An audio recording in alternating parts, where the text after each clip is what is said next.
Chapter 1794. Luo Li's expression was a little strange. However, at this moment, all the sector lords were completely attracted by the battle between Xiao Chun and Mu Fan. Hence, no one noticed this. It could be said that under everyone's gaze, Xiao Chun and Mu Fan did not back down and clashed head-on. Mu Fan's purple light shield and Xiao Chun's countless blood-red swords clashed continuously. The blood-red swords kept shattering, and many cracks appeared on the purple light shield. After about 100 breaths, Xiao Chun's blood-red swords were completely shattered. At the same time, Mu Fan's purple light shield was also shattered. Even though he had successfully blocked Xiao Chun's attack, Mu Fan's defense had reached its limit. There was still no clear victor. However, at this moment, Mu Fan looked at Xiao Chun with a grave expression. On the other hand, Xiao Chun was not too surprised by this outcome. Originally, Xiao Chun had always thought that Mu Fan was definitely not weak. Now that he was able to block his attack, this was a very normal thing. On the other hand, Mu Fan had always thought highly of himself. He thought that Xiao Chun had just joined the Hachibara Senkai, and that his ability could not be compared to his. He estimated that among the 8 heirs of the Hachibara Senkai, Xiao Chun's ability should be the weakest. He looked down on Xiao Chun.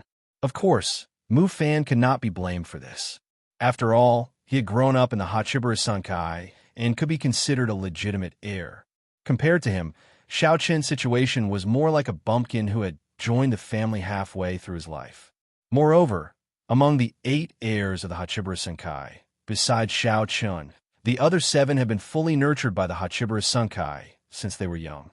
It could be said that they had enjoyed the best cultivation resources since they were young, which was why they had grown to such a stage.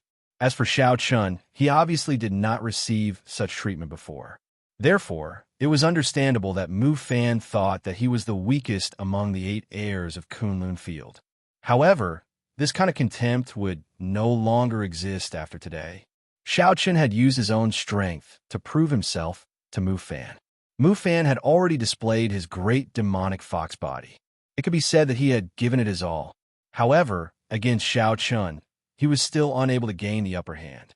Mu Fan felt depressed and doubtful at the same time. He was thinking about how someone like Xiao Chun, who had never experienced Hachibara Senkai's training since he was young, how did he grow up to this point? It must be known that Xiao Chun's cultivation environment and resources could not be compared to Mu Fan and the rest. The difference between the two could be said to be the difference between heaven and earth, the difference between clouds and mud. But even so, in a situation where the cultivation environment and resources were not as good, Xiao Chun's combat strength was not any weaker than Mu Fan's. Didn't this mean that if the two of them had cultivated and grown up in the same environment, in the end, Xiao Chun's achievements would be higher than Mu Fan's? It was very possible, but it was not certain. After all, there were too many variables in this world, and no one could be sure. Perhaps it was because of the experiences along the way that Xiao Chun had truly grown up. That was hard to say. However, no matter what, Xiao Chun's strength had indeed made Mu Fan stop looking down on him. He had truly regarded Xiao Chun as an existence on the same level as himself. Xiao Chun was keenly aware of the change in Mu Fan's expression. He smiled faintly and said, "Mu Fan, you have always thought that I was a bumpkin who did not have the same experience as you all. Therefore, you concluded that my combat power was the weakest among the 8 heirs of Kunlun. I have to say, as an heir, your judgment is very poor." Xiao Chun naturally felt that Mu Fan was looking down on him. However, upon hearing this, Mu Fan clenched his fists tightly and shouted angrily, "So what, Xiao Chun, do you think you can change anything with this? The final winner of today's battle will still be me. That's why I said that your judgment is poor. Even a bumpkin like me can see that the 8 heirs of Kunlun are almost on par in strength. In a head-on battle, it will not be easy for anyone to defeat anyone. However, you keep saying that you will definitely win against me. Huh, are these arrogant words?"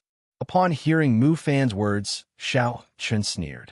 Mu Fan's intuition told him that his strength was firmly above Xiao Chun's. This could only be said that he was too arrogant. They were all heirs of Kunlun. If victory could be determined so easily, there would be a ranking among the 8 heirs of Kunlun. Why would they wait until now to be on equal footing? It was precisely because no one could do anything to the other that the 8 heirs of Kunlun of Hachibara Sankai had always been on equal footing. It had always been difficult to say who was stronger and who was weaker.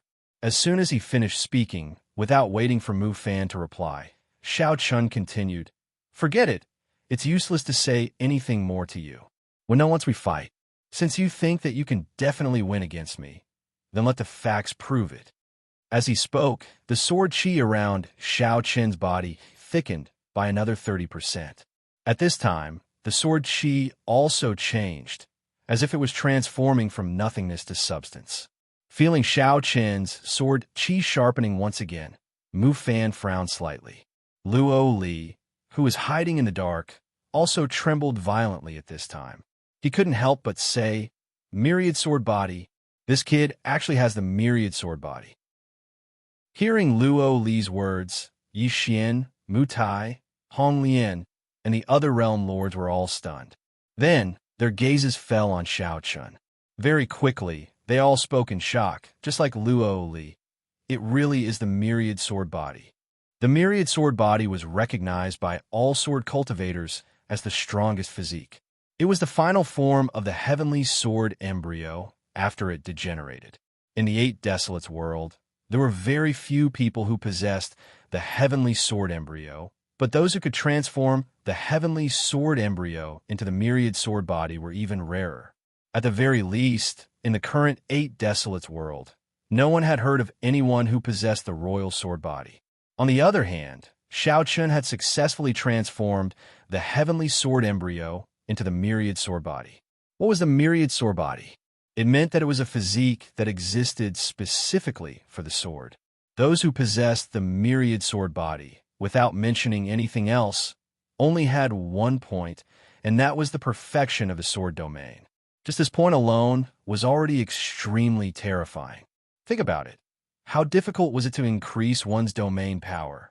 However, once the myriad sword body was formed, no matter what level one's sword domain was at, even if one had never comprehended the sword domain before, one would naturally be able to break through to the perfection of the sword domain in a very short period of time. Seeing it clearly, it was natural. In other words, one didn't need to do anything at all. The sword domain would automatically increase. As the realm lords finished speaking, a terrifying sword domain power erupted from Xiao Chen's body. It seemed that he had already reached the perfection of the sword domain. Feeling the sword domain power of the perfection stage erupting from Xiao Chen's body, Mu Fan's face sank.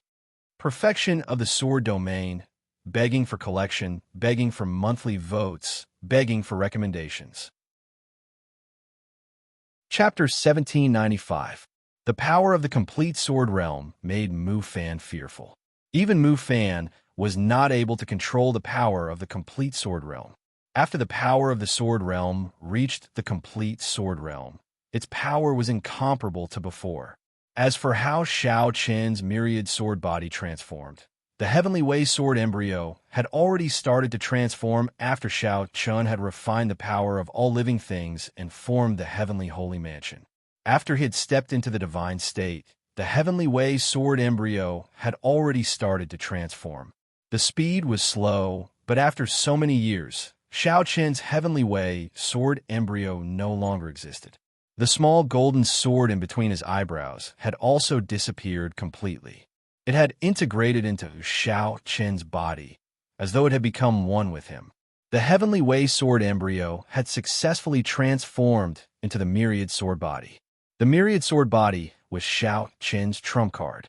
It could also be said that it was Xiao Chen's unique skill. Looking at the dignified look in Mu Fan's eyes, Xiao Chun was not nervous at all. He smiled and said, "Mu Fan, it's just the sword realm. If this is enough to make you turn pale with fright, what are you going to do next?" The complete sword domain wasn't the most terrifying part of the myriad sword Dao body.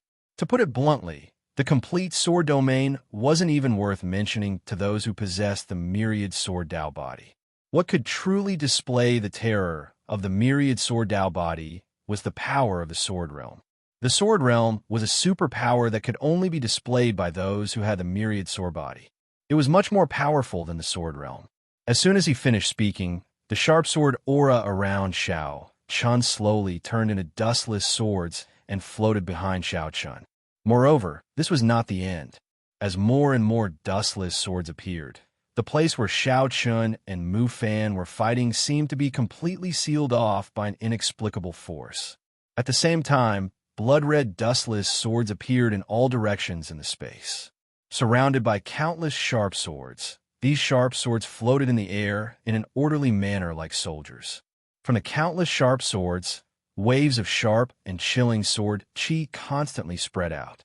The sword realm was a magic unique to the myriad sword embodiment. Within the sword realm, any of Xiao Chen's attacks would be strengthened to the maximum. Moreover, these countless sharp swords were like Xiao Chen's arms, and he could control them as he wished. Being in the sword world, Mu Fan no longer dared to underestimate it. This was the first time he had seen the sword world. Although Xiao Chun had not made any moves, Mu Fan could already feel the danger. Moreover, it was extreme danger. Hidden in the dark, the various sector lords saw that Xiao Chun actually used Sword Realm, and their faces all changed slightly. Luo Li couldn't help but say softly, "Sword Realm, it's indeed as the legends say. It's the strongest sacred art amongst sword cultivators. There's no other." Sword Realm was not an offensive sacred art. Instead, it was more of an auxiliary sacred art. In other words, Sword Realm merely created a scene that was suitable for sword cultivators to battle. However, even so, Sword Realm was still a sacred art that countless sword cultivators yearned for. It was a pity that the requirements to use Sword Realm were too high. This was because only those who possessed the myriad sword embodiment could use Sword Realm. It wasn't something that could be learned through comprehension and cultivation. Therefore, in the entire 8 Desolates world, the only person who could use Sword Realm was probably Xiao Chun alone. Being surrounded by countless sharp swords and battling in such a scene was definitely like adding wings to a tiger for a sword cultivator. However, Xiao Chen's control of Sword Realm was still insufficient. Moreover, using Sword Realm consumed a lot of Xiao Chen's energy. He couldn't sustain it for a long time. Even so, this was actually enough. He slowly stretched out his right hand. Immediately, among the countless sharp swords, one of the dustless swords automatically flew into Xiao Chen's hand. In Sword Realm, these countless dustless swords only listened to Xiao Chen's command. At the same time, these dustless swords were no different from the real dustless swords. It could be said that they were the real dustless swords. Holding the dustless swords, Xiao Chun looked calmly at Mu Fan. A cold glint flashed in his eyes as he said, "Come on. After fighting for so long, I'm a little tired. Let's determine the winner." Having said that, Xiao Chun didn't give Mu Fan a chance to reply. He slashed out with the 9 nether sword art. Immediately, a blood-red sword slashed towards Mu Fan. It was also a celestial skill, but when it was used in Sword Realm, its power was at least several times stronger. In the face of Xiao Chen's sword, Mu Fan's eyes were cold. He fiercely clawed out. The 2 attacks collided violently and canceled each other out. Mu Fan had successfully blocked Xiao Chen's attack. However, this wasn't something to be happy about because this was just the beginning. Seeing that the sword was broken, Xiao Chun didn't have the slightest change in expression. He moved his feet and instantly rushed towards Mu Fan. In the face of Xiao Chun, who took the initiative to attack, Mu Fan didn't show any signs of weakness. He rushed toward Xiao Chun. Immediately, the 2 of them engaged in a fierce battle. In Sword Realm, Xiao Chun was the master of everything. The countless sharp swords all obeyed Xiao Chen's orders. With a wave of his hand, the countless dustless swords appeared in Xiao Chen's hand. Holding the swords with both hands, Xiao Chun and Mu Fan's movements were extremely fast. Xiao Chun was too lazy to pull the sword out of Mu Fan's abdomen. Then, another dustless sword appeared in Xiao Chen's hand. This was the most terrifying part of Sword Realm. In Sword Realm, the treasured swords could be said to be endless. Xiao Chun didn't have to worry about not having a sword in his hand. After being stabbed by Xiao Chun, the coldness in Mu Fan's eyes intensified. He didn't care about the pain in his body and fiercely clawed out. Seeing this, Xiao Chen raised his sword with both hands to block. The claw fiercely bombarded the two dustless swords. As the two collided, the dustless swords in Xiao Chen's hands shattered inch by inch. After displaying the great demon fox body, Mu Fan's attack was extremely powerful. The two dustless swords were directly broken. Seeing this, Mu Fan's eyes flashed with a hint of a smile. As a sword cultivator, even a long sword in his hand was broken. How could Xiao Chen fight back? However, before Mu Fan could rejoice for too long, Xiao Chen stretched out his hand again. Two dustless swords appeared in Xiao Chen's hands again. Mu Fan had obviously forgotten that they were in sword realm. Here, Xiao Chen didn't have a situation where he didn't have a sword in his hand. There were countless dustless swords in the surroundings. Any one of them could be treated as a sharp sword by Xiao Chen. Seeing this, the smile that flashed across Mu Fan's eyes immediately disappeared. Xiao Chen did not pay any attention to this and did not stop at all. He slashed out 2 more times, and 2 blood-red sword blades went straight for Mu Fan, begging for collection, begging for monthly votes, begging for recommendations. Chapter 1796. Inside the sword realm, Xiao Chen did not have to worry about not having a sword in his hand. Moreover, there were countless sharp swords around him, and that was not the only way to use them. With a thought, the hundreds of dustless swords turned around and pointed at Mu Fan. As mentioned before, in the sword realm, the countless sharp swords were like Xiao Chen's arms, and he could control them as he wished. However, Xiao Chen's control of the sword realm was not deep enough, so Xiao Chen could not control too many swords at once. At most, he could only control a few hundred swords. Even so, it was extremely shocking. Think about it. Xiao Chen's combat strength was already so terrifying with just one dustless sword in hand. If there were hundreds of dustless swords, how powerful would he be? Just as Mu Fan defeated Xiao Chen's 2 swords, before he could catch his breath, the hundreds of dustless swords shot towards him.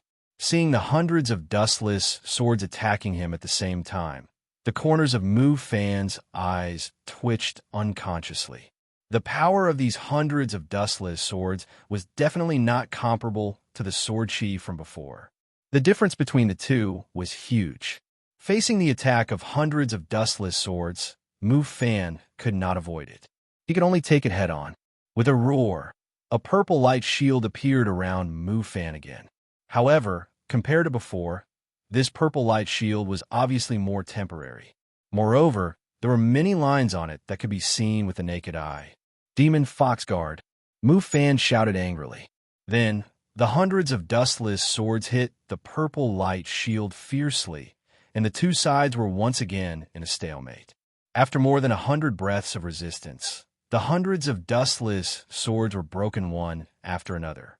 In order to block Xiao Chen's attack, Mu Fan had obviously used up a lot of energy. His breath was a little chaotic, which proved that it was not easy for him. After successfully blocking Xiao Chen's attack, Mu Fan looked at Xiao Chen with cold eyes. Then, a surge of purple gas burst out from his body and quickly condensed into the shadow of a 9-tailed demon fox behind Mu Fan. Mu Fan's aura continued to rise. Clearly, Mu Fan wanted to end the fight with a single strike. Truthfully speaking, Mu Fan did not have the confidence to continue fighting with Xiao Chen. Therefore, he might as well end the fight with a single strike. The 9 demon fox phantoms let out a series of roars.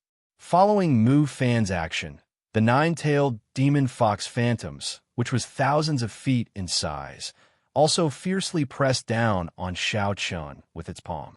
This was Mu Fan's strongest blow. In terms of power, it was no exaggeration to say that even a complete celestial venerable would not dare to take it head-on. Facing Mu Fan's attack, Xiao Chen was obviously unable to dodge it. Of course, Xiao Chen had never thought of dodging it. At this moment, dustless swords were floating around Xiao Chen's body. Each dustless sword emitted a blood-red glow. Mu Fan did not hold back and struck out with his strongest blow. In response, Xiao Chen naturally could not hold back anymore. He also used all of his strength.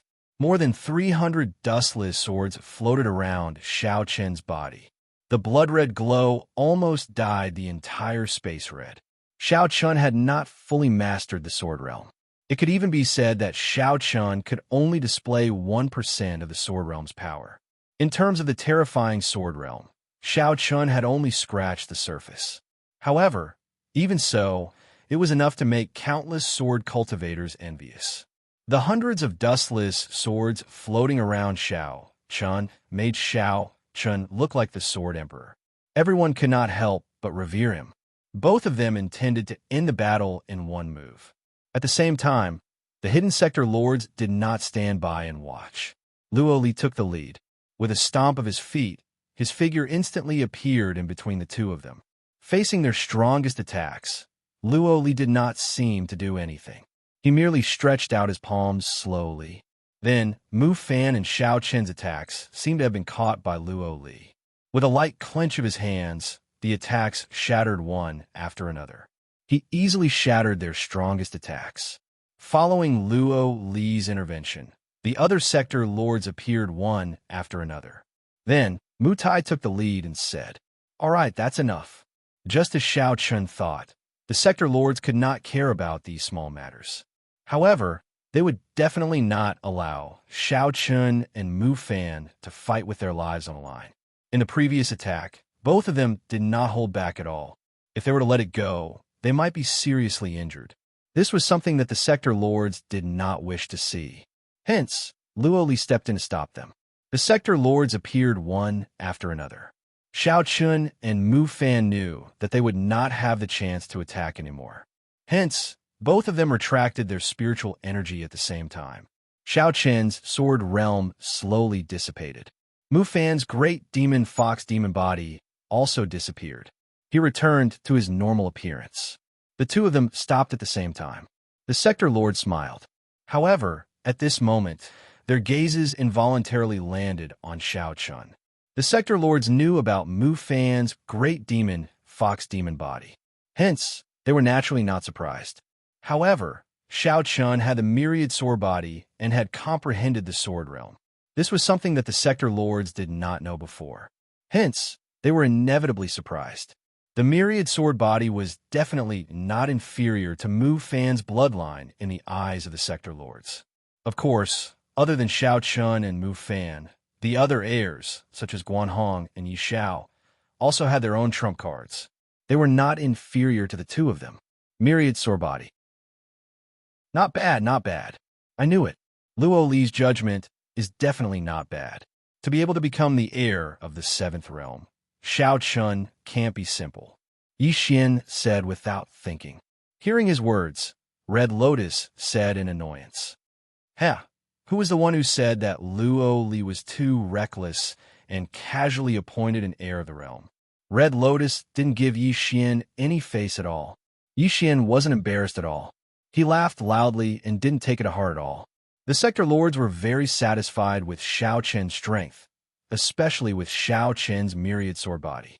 With such a special physique and talent, coupled with his battle strength, he definitely met the Hachibara Senkai's requirements for an heir of the realm. Ignoring Yi Xian's laughter, Luo Li looked at Shao Chun and said indifferently, "All right, that's about it. You are all heirs of the Hachibara Senkai. What's the point of killing each other?" Hearing Luo Li's words, Shao Chun was obviously unwilling, but he still nodded. All right. Shao Chun didn't plan to attack again. On the other side, Mu Fan also nodded in agreement to Mu Tai. The two of them agreed not to attack again. However, no one knew what they were thinking in their hearts. In front of the sector lords, the two of them didn't show any dissatisfaction. However, this matter probably wouldn't end so easily. Request collection, request monthly votes, request recommendation. Chapter 1797. Under the intervention of the various sector lords, Shao Chun and Mu Fan stopped fighting. Both of them had no intention of continuing the fight. Seeing this, the various sector lords understood that with their personalities, it was impossible for them to let the matter rest. However, what could they do? The 8 heirs of Hachibara Senkai were very strong. They had earned a lot of face for the Hachibara Senkai. At least compared to the 8 barren lands, the 8 heirs of Hachibiru Sunkai were invincible among their peers. However, while earning a lot of face for the Hachibiru Sunkai, the 8 heirs of Hachibiru Sunkai were also very independent. They were all very arrogant, and it was not easy to make them obey. The sector lords knew this, but they did not think about how to manage Xiao Chun and the other heirs of Hachibiru Sunkai.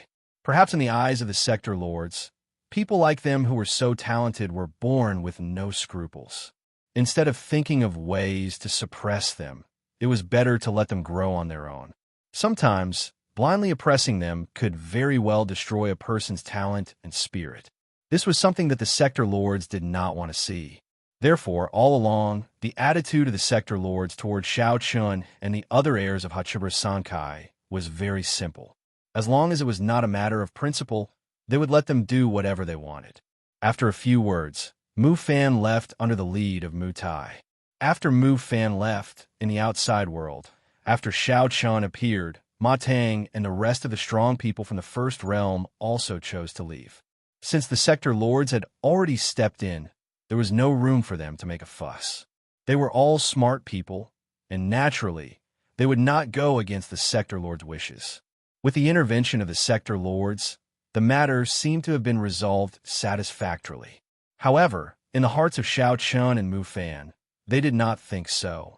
With Mu Fan's character, he would definitely make a move against Xiao Chun. On the other hand, it was the same for Xiao Chun. If there was a chance, Xiao Chun would definitely not hesitate to kill Mu Fan. The two of them were not the kind of people who would forget grudges with a smile. Revenge was their motto. However, due to various reasons, if they wanted to kill each other, they had to wait patiently for the right opportunity. The sector lords did not appear. After Ma Tang and the other First Realm experts left, the 100 Spirits sect's great saint emperors bowed respectfully to Xiao Chun and thanked him. As a subordinate force of the 7th Realm, the 100 Spirits sect had to rely on the 7th Realm at all times. Xiao Chun was the heir of the 7th Realm. In the eyes of the people of the 100 Spirits Valley, he was undoubtedly an important figure. In front of Xiao Chun, no one dared to be presumptuous. In the face of the people of the 100 Spirits Valley bowing and thanking him, Xiao Chun did not care too much. After staying in the 100 Spirits Valley for less than an hour, Xiao Chun and the others also left. This time, Mu Fan's revenge plan did not succeed. On the way back to the 7th Realm in the starship, Xiao Chun did not take Mu Fan's matter to heart. Instead, it was Yu Shujin who spoke to Xiao Chun worriedly. "Senior Xiao Chun, can't you think of a way to resolve the matter between you and Mu Fan? It's not a good idea to keep fighting like this." Yu Shujin was smart. She knew that Xiao Chun had not forgotten about the matter between Mu Fan and Xiao Chun. However, after hearing her words, Xiao Chun sneered indifferently. "Resolve? One day I'll kill him. Then, won't it be resolved?" As for Yu Shujin, she wanted Xiao Chun to find a way to reconcile with Mu Fan, but this was obviously impossible. First of all, not to mention whether Mu Fan would accept it or not, she would never say anything to Xiao Chun. If she wanted Xiao Chun to take the initiative to reconcile with Mu Fan, it would be better to let Xiao Chun find a chance to kill Mu Fan. Hearing Xiao Chun's words, Yu Shujin's face showed a touch of helplessness. It seemed that the matter between Xiao Chun and Mu Fan was difficult to resolve. Feeling the change in Yu Shujin's expression, Xiao Chun showed a faint smile and said, "Well, you don't have to worry about this matter. I will only deal with it. Just find a chance to kill him." It was obvious that he wanted to kill Mu Fan, but when these words came out of Xiao Chun's mouth, it was as simple as eating and drinking. People who did not know would think that Xiao Chun wanted to kill an ordinary warrior. Seeing that Xiao Chun had made up his mind to kill Mu Fan, Yu Shujin did not say anything more. The starship returned to the 7th Realm safely, and the following days were very peaceful. In the blink of an eye, half a month had passed. In this half a month, Xiao Chun and Mu Fan did not find trouble with each other again, as if they had really forgotten the previous unhappiness. However, this was obviously only on the surface. Secretly, Xiao Chun and Mu Fan had never given up and had never thought of reconciling with each other. On this day, Xiao Chun was cultivating in the courtyard, while Hong Xiu accompanied Luan Wan out to play. Just as Xiao Chun was cultivating, a genius from the seventh realm hurried in. Seeing that Xiao Chun was cultivating, the genius did not dare to disturb him and could only wait by the side. Fortunately, he did not have to wait for long. After a short while, Xiao Chun slowly opened his eyes and looked at the genius. "What's wrong?" "Senior brother, Tian Hong has left the first realm." In the face of Xiao Chen's inquiry, the genius replied respectfully. Tian Hong was one of the two geniuses from the first realm who had injured Wang Qi and the other three in the seven-star city. Tian Hong could be said to be the leader. Back in the seven-star city, in addition to more than 100 experts from the He Ming sect, there were also two geniuses from the first realm. Xiao Chun had killed one of them when he arrived at the seven-star city. Tian Hong was the only one left. At that time, he had already returned to the first realm, so Xiao Chun could not kill him. It could be said that those who had participated in the incident in the seven-star city were now dead. They had been killed by the people from the seventh realm, led by Xiao Chun. Only Tian Hong was still alive. He had been secretly watching Tian Hong's every move. Nearly a month had passed, and Tian Hong had finally left the first realm. Hearing the genius's words, Xiao Chen's eyes flashed coldly. "You're finally willing to come out?" If he didn't kill Tian Hong, the incident in the seven-star city would not be over. With Xiao Chen's character, since he dared to attack the seventh realm, he naturally had to pay the price. Therefore, Tian Hong had to die. Sensing the coldness in Xiao Chen's eyes, the genius hesitated for a while. In the end, he said worriedly, "Senior brother, if we kill Tian Hong, will we?" Knowing that Xiao Chun was going to kill Tian Hong, the genius was still somewhat worried. After all, the realm lords had already stepped in. And now, if Xiao Chun killed Tian Hong, the genius was worried that he would offend the first realm. Begging for collection, begging for monthly votes, begging for recommendation. Chapter 1799. He easily killed Mu Fan with a single finger, and there was nothing left of him. As soon as he finished speaking, Xiao Chun floated away. As for the blood mist, it quickly dissipated between heaven and earth. Everything returned to calm again, as if nothing had happened. Tian Hong was dead, and his body was gone. Even if Tian Hong's life token in the first realm was broken, so what? Just as Xiao Chun had expected, when Tian Hong died, the life token that belonged to him in the first realm shattered.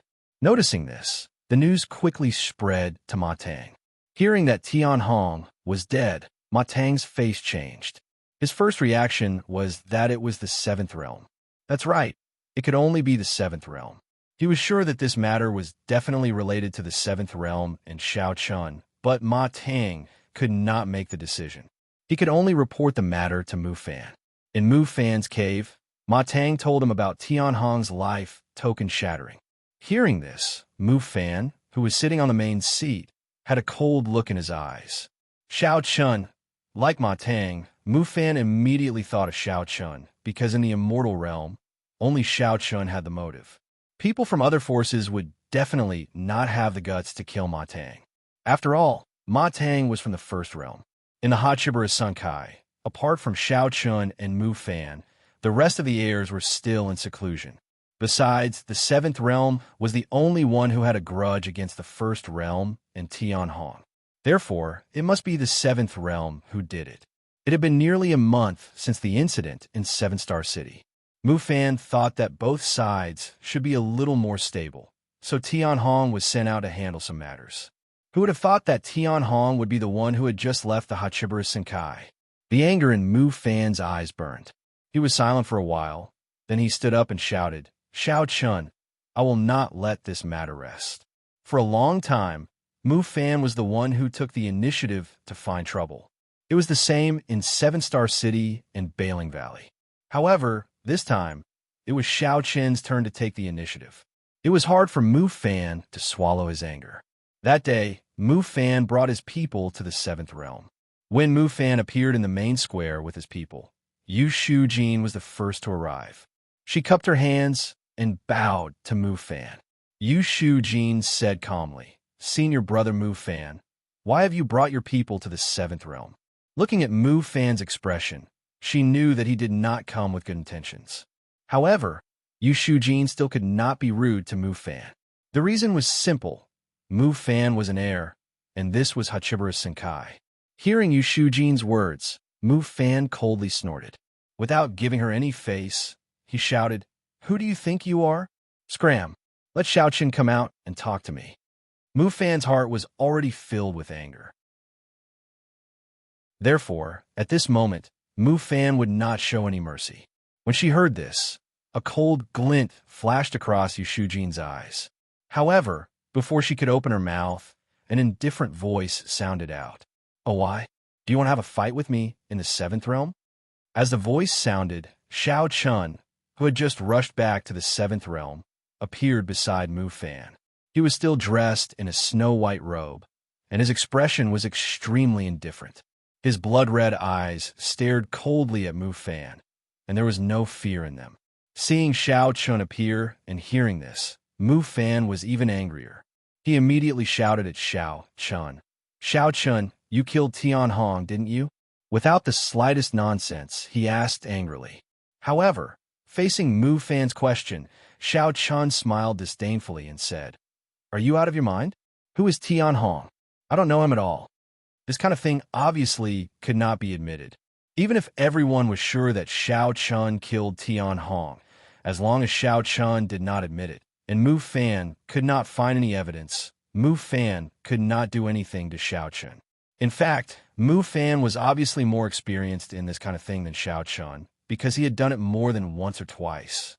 Unfortunately, after playing with the eagle for a lifetime, he was still pecked in the eye by the eagle in the end. When Xiao Chun denied it directly, and even said that he did not know Tian Hong at all, the anger in Mu Fan's eyes was like an erupting volcano. Mu Fan had said this before, but this was the first time he heard it from someone else. Mu Fan gritted his teeth and said word by word, "Xiao Chun, do you dare to swear that you did not kill Tian Hong?" Swear? Upon hearing Mu Fan's words, Xiao Chun immediately looked at Mu Fan as if he was looking at an idiot and said disdainfully, "Is there something wrong with your brain? Why should I swear? I said that I didn't kill him, so I didn't kill him. It's up to you whether you believe it or not." Swearing an oath? That was simply crazy. Mu Fan had really lost his mind due to anger, which was why he had said such words without thinking. After being ruthlessly despised by Xiao Chun, Mu Fan finally regained his senses. He forcefully suppressed the anger in his heart and looked at Xiao Chun with a face full of killing intent. All right, Xiao Chun, every dog has its day. In the future, when the people of the seventh realm go out, you'd better be careful. Don't worry, from now on, the young geniuses of the seventh realm will not go out. All the missions will be completed by the almighty, immortal venerables. Go ahead if you have the ability, Xiao Chun said without any worry. Upon hearing Xiao Chun's words, Mu Feng snorted and glared at Xiao Chun fiercely. Then, he led the group of geniuses of the first realm and left. He came to denounce Mu Fan aggressively, but in the end, he left with his tail between his legs. After returning to the first realm, Ma Tang followed behind Mu Fan and said unwillingly, "Senior brother Mu Fan, are we just going to let this go? What can we do?" Xiao Chun doesn't admit it. "Do you have any evidence?" Mu Fan replied unhappily. Xiao Chun simply refused to admit that he was the one who killed Tian Hong. Under such circumstances, even if Mu Fan brought this matter to the various sector lords, it wouldn't be of much use. This was because there was no evidence. Furthermore, according to Mu Fan's guess, Tian Hong's corpse was probably already gone. It would be impossible to even find his corpse. Mu Fan was definitely an expert in such matters. He had done such big things many times, and every time he could come out unscathed because there was no evidence. Without any evidence, who would punish an heir of the seventh realm for no reason? Obviously, it was impossible. This time, he was thoroughly disgusted by Xiao Chun. Using Mu Fan's most usual method, Xiao Chun made Mu Fan suffer a small loss. Moreover, Mu Fan had no way to vent this loss. He could only suffer in silence, unable to voice out his bitterness. Mu Fan returned to his cave, residents angrily. He was too lazy to investigate Tian Hong's matter because he knew that even if he did, he wouldn't be able to find any clues or evidence. It would only be a waste of time and energy. Begging for collection, begging for monthly votes, begging for recommendation. Chapter 1800. Sitting on the main seat, Mu Fan's heart was burning with anger. However, he had nowhere to vent his anger. He took a deep breath and finally said to Ma Tang, who was sitting below him, "Don't go out during this period of time. If there's a mission, let the immortal venerables do it." Compared to Mu Fan, Xiao Chun was a more unscrupulous person. Since there was a first time, there would definitely be a second time. Therefore, Mu Fan had to be on guard. However, there was no good way now. He could only ask the geniuses of the First Realm not to leave the First Realm. As long as they were in the First Realm, there was no problem with their safety. No matter how arrogant Xiao Chun was, he would never dare to kill anyone in the First Realm. Hearing Mu Fan's words, Ma Tang nodded respectfully. Then, Mu Fan waved his hand, indicating for him to leave. On the other side, Xiao Chun also instructed Yu Shujin to ask the geniuses of the Seventh Realm not to leave the Seventh Realm during this period of time. Xiao Chun was also afraid that Mu Fan would take action. Hearing Xiao Chun's words, Yu Shujin had no objection. However, she sighed helplessly in her heart. Now that things had developed to this point, she didn't know how Xiao Chun and Mu Fan would end things. Would it only end when they killed each other? They were all Hachiba Senkai.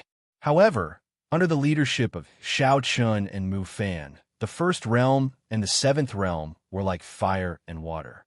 Both of them were heirs of heirs with extremely high statuses. Therefore, their will could almost represent the will of the two realms. They were from the same sect, but they were like enemies. Now that things had turned out well, no one dared to leave their base camp at will. They were afraid that once they left, they might be ambushed by the other party. It wasn't that Mu Fan hadn't had conflicts with other heirs of heirs before. The most exaggerated one was Yi Xiao. However, when facing Mu Fan, Yi Xiao had never been as tough as Xiao Chun. He didn't give you any face at all and just fought head-on. After being rampant in the Hachiba Senkai for so long, Mu Fan seemed to have finally met his match. The other party did not give Mu Fan any face and went straight to the point. Looking at Yu Shujin's helpless expression, Xiao Chun naturally knew what he was thinking. However, he did not intend to explain further. This was a problem with his own personality. Xiao Chun would not spoil Mu Fan like the other heirs of Kunlun. Because he knew Mu Fan's character, he wanted to turn big matters into small ones and small ones into small ones. However, Xiao Chun definitely wouldn't think that way. Since Mu Fan wanted to come, then come. Let's see who kills who first. Xiao Chun's thoughts were that simple. After asking Yu Shujin to leave, Xiao Chun did not accept Mu Fan's response at all. In the next few days, Xiao Chun continued to do what he was supposed to do. He continued to cultivate and did not take Mu Fan's matter to heart at all. The people from the other heirs of Kunlun had also witnessed the battle between the First Realm and the Seventh Realm. For a moment, no one knew what to say. However, most people felt that this time, Mu Fan had kicked an iron plate. Or more accurately, it was a madman meeting a madman. Moreover, both parties were unyielding characters. It was obvious that they wanted to fight to the end. They did not want to be involved in the battle between the two realms. Moreover, at this time, the heirs of the other heirs of Kunlun, such as Guanhong and Yi Xiao, were still in seclusion. Without a leader, naturally, no one could make a decision. However, because of the battle between Xiao Chun and Mu Fan, the atmosphere in the Hachiba Senkai became a little strange. At least, it was the same between the Seventh Realm and the First Realm. Every time the young geniuses of the two realms met, the smell of gunpowder was extremely strong. There was a possibility that a war could break out at any time. Fortunately, the Hachiba Senkai were not fools. They knew that they had to restrain themselves. Therefore, there were no large-scale conflicts for the time being. The Hachiba Senkai was strange and calm. Meanwhile, in the Seventh Wilderness, the wills of the heavenly attainment realm had gathered together in the Eighth Wilderness. After the previous battle in the Second Wilderness, the seventh wilderness had become the headquarters of the eighth wilderness. Although the will of the heavenly way of the other wills would not stay in the seventh wilderness all the time, if there were any important matters to discuss, almost all of them would gather in the seventh wilderness. A huge white palace stood on what used to be the seventh mainland of the seventh wilderness, which was the central world where Shao Chun and the others used to be. However, this mainland had been renamed the eighth wilderness mainland. It was the center of power of the eighth wilderness. Many of the forces that used to be on the seventh mainland have been expelled to other mainlands. This included the Xinyuan clan, the Dragon clan, the Taiyang sect, and other forces that used to be familiar with Shao Chun. They were no longer in the eighth wilderness mainland. However, the Sacred Palace and the Shao family were not expelled. Instead, they were closely monitored and placed under house arrest. Knowing the relationship between the Sacred Palace, the Shao family, and Shao Chun, the will of the heavenly way felt that they might be useful in the future. Therefore, they were temporarily placed under house arrest. Of course, the matter between the Sacred Palace and the Shao family was only a small matter to the will of the heavenly way. Usually, they would not care about it at all. It was just for emergencies. At this moment, the will of the heavenly way gathered in the eighth wilderness mainland for something that had been planned for a long time. It was to cultivate a holy son that truly belonged to the eighth wilderness. There were 8 heirs in the 8 barren immortal world. On the other hand, there was no one in the 8 barren immortal world who could compete with the heirs of the 8 barren immortal world. As a result, the 8 barren immortal world was almost completely suppressed by the younger generation. In order to change this situation, the will of the heavenly way had long planned to cultivate a true holy son that could compete with the 8 heirs of the Hachibara Senkai. After the battle in the second wilderness, the will of the heavenly way began to implement this plan. The reason why the 8 heirs of the Hachibara Senkai were so strong and so different from their peers was ultimately because of the heavenly immortal's mansion and the power of all beings. It was because they had absorbed the power of all beings that the 8 heirs of the Hachibara Senkai had undergone a qualitative change. They had completely widened the gap between themselves and their peers. On the other hand, the will of the heavenly way naturally could not let the people of the eighth wilderness refine the power of all beings. Because if they did, they would know the truth. By then, they would not be controlled by the heavens and earth. If they could not refine the power of all beings, they would not be able to form the heavenly immortal's mansion. However, there was not only one way to do things. There were actually other ways to form the heavenly immortal's mansion.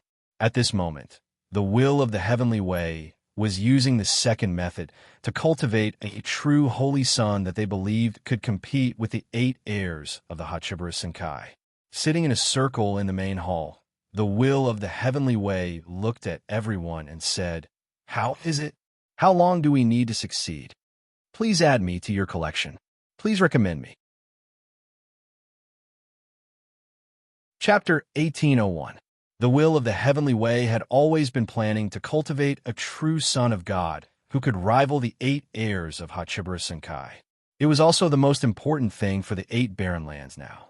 Hearing the will of the heavenly way from the 3rd barren lands, the 7th will of the heavenly way said flatly, "Soon. It will happen in a day or 2. After the battle in the 2nd barren lands, the will of the heavenly way had selected the 8 most talented people from the younger generation and used special methods to help them condense the heavenly immortal mansion and break through to the immortal realm. These 8 people were called the Chosen Sons and would compete with the 8 heirs of Hachibara Senkai in the future.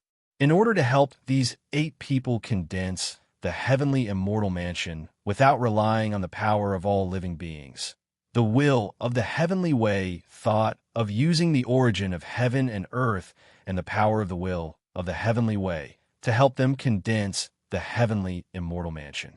It was obviously impossible to rely solely on the origin of heaven and earth to condense the heavenly immortal mansion. However, if the power of the will of the heavenly way was combined, it would be enough to replace the power of all living beings and allow them to condense the heavenly immortal mansion. However, this method also consumed a lot of energy for the wills of the heavenly Tao. This was because they had to give up a portion of their own energy. Only then would they be able to condense the heavenly immortal manner. Therefore, this method could not be used on a large scale. It was already the limit of the will of the heavenly way to support these 8 chosen sons. If there were more people, it would cause irreversible damage to the will of the heavenly way.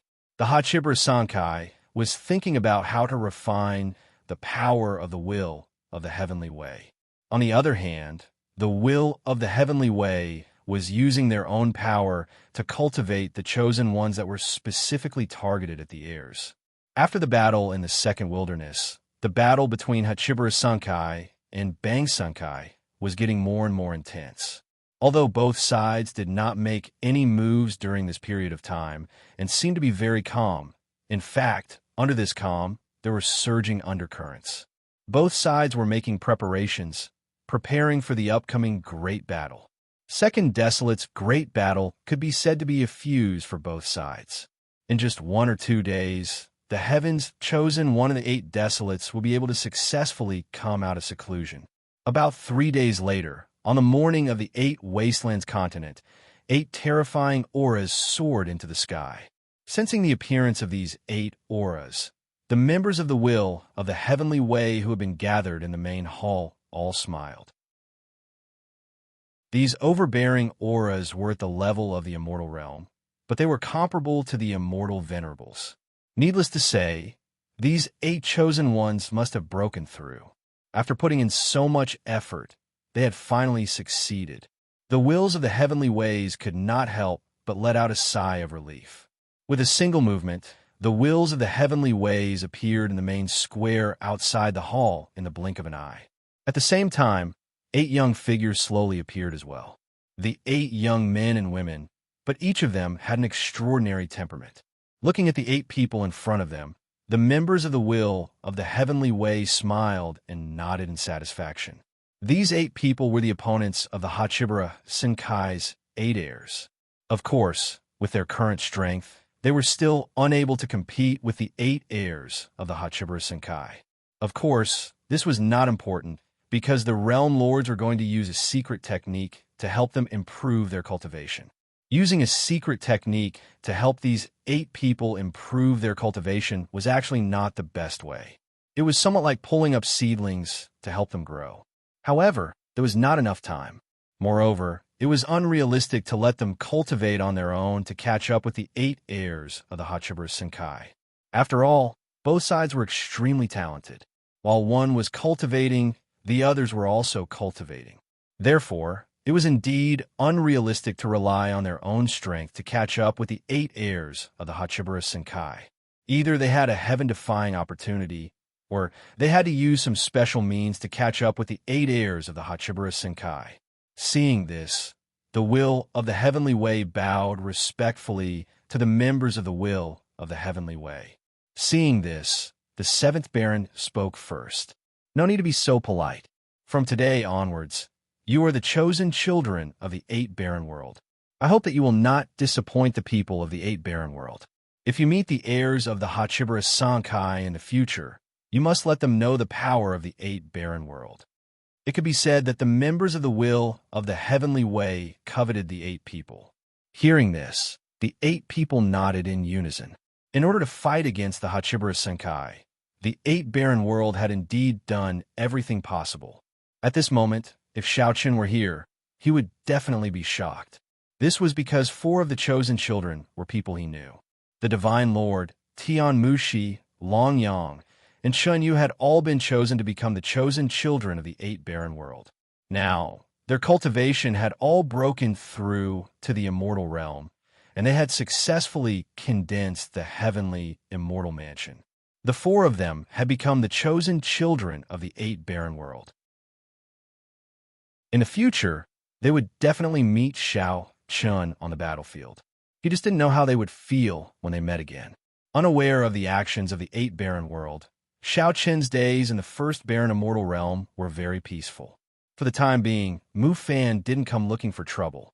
At the same time, he strictly ordered his subordinates not to leave the First Realm Palace for the time being. In the face of Mu Fan's actions, Shao Chun couldn't find a reason to kill him. Shao Chun had never thought of killing a mighty, immortal venerable. Firstly, it was too difficult. Killing a mighty, immortal venerable wasn't easy. Secondly, killing a mighty, immortal venerable was something that the Realm Lords wouldn't agree to.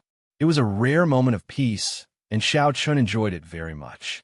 Apart from cultivating every day, he spent his time with Luan Luan and Hong Xiu. The days passed one after another.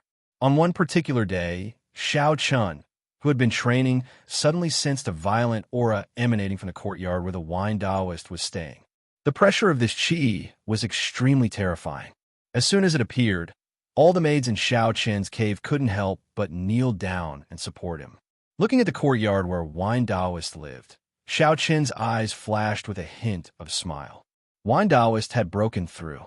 Obviously, Wine Taoist had reached the immortal Emperor realm. This undoubtedly proved that Wine Taoist had broken through to the immortal Emperor realm. Wine Taoist's cultivation base had long been at the peak of the immortal venerable realm. He was already one step away from the immortal Emperor realm. Therefore, Shao Chun wasn't surprised by Wine Taoist's breakthrough. It was just a matter of time. However, Shao Chun was genuinely happy about Wine Taoist's successful breakthrough.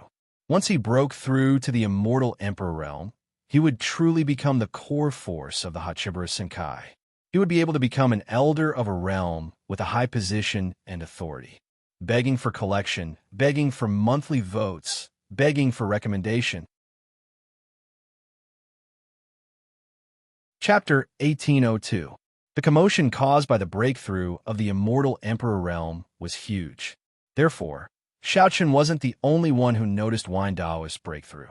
The entire Seventh Realm, and even the entire Eight Desolates immortal world, could feel the qi of Wine Taoist's breakthrough. Someone has broken through to the immortal Emperor realm. In the Eighth Realm, an immortal Emperor realm elder gazed at the seventh peak of the Seventh Realm and murmured softly, "Who could it be? The last person who might break through to the immortal Emperor realm in the Seventh Realm, the Old Drunkard." In the Sixth Realm, another immortal Emperor realm elder looked in the direction of the Seventh Realm and guessed. Many people had already guessed that it might be Wine Taoist who had broken through to the immortal Emperor realm, because he was the one who was most likely to break through to the immortal Emperor realm in the Seventh Realm. Therefore, it wasn't difficult to guess. Over the years in the Hachibara Senkai, Wine Taoist had made a lot of friends. Therefore, there were quite a number of people who knew him in the Hachibara Senkai. To put it bluntly, in terms of friends in the Hachibara Senkai, perhaps not even Shao Chun had as many friends as Wine Taoist. The Old Drunkard would go wherever there's wine. Therefore, it was only natural that he knew a lot of people. The outside world was abuzz with discussions because of Wine Taoist's breakthrough. In the Seventh Realm, it was even more important.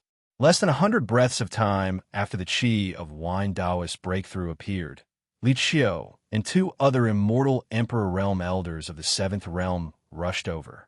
In the cave dwelling, Li Qiu and the other two saw Shao Chun. After nodding at Shao Chun, the three of them shifted their gaze towards the courtyard where Wine Taoist was staying. A glint of joy flashed in their eyes. Li Qiu said faintly, "The Old Drunkard has finally broken through." Previously, there were rumors that Wine Taoist was almost designated as the ninth elder of the Seventh Realm and would be officially appointed once his cultivation base broke through to the immortal Emperor realm. Now, it seemed like this rumor was true. Across the entire Seventh Realm, there were only 8 elders who had reached the immortal Emperor realm. Now that Wine Taoist had successfully broken through, he would undoubtedly become the ninth elder of the Seventh Realm. Without disturbing Wine Taoist, Shao Chun, Li Qiu, and the others waited quietly for Wine Taoist's breakthrough.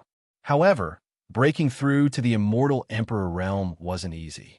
Therefore, it took a long time. They didn't just sit there and wait. Shao Chun ordered some food and wine to be served. The 4 of them drank and chatted as they waited for Wine Taoist to break through and come out of seclusion. Perhaps it was because of Wine Taoist's breakthrough, but everyone was in a good mood. They chatted and laughed merrily. Of course, as an heir of Kunlun's field, Xiaoqin's status was on par with Li Qiu and other elders.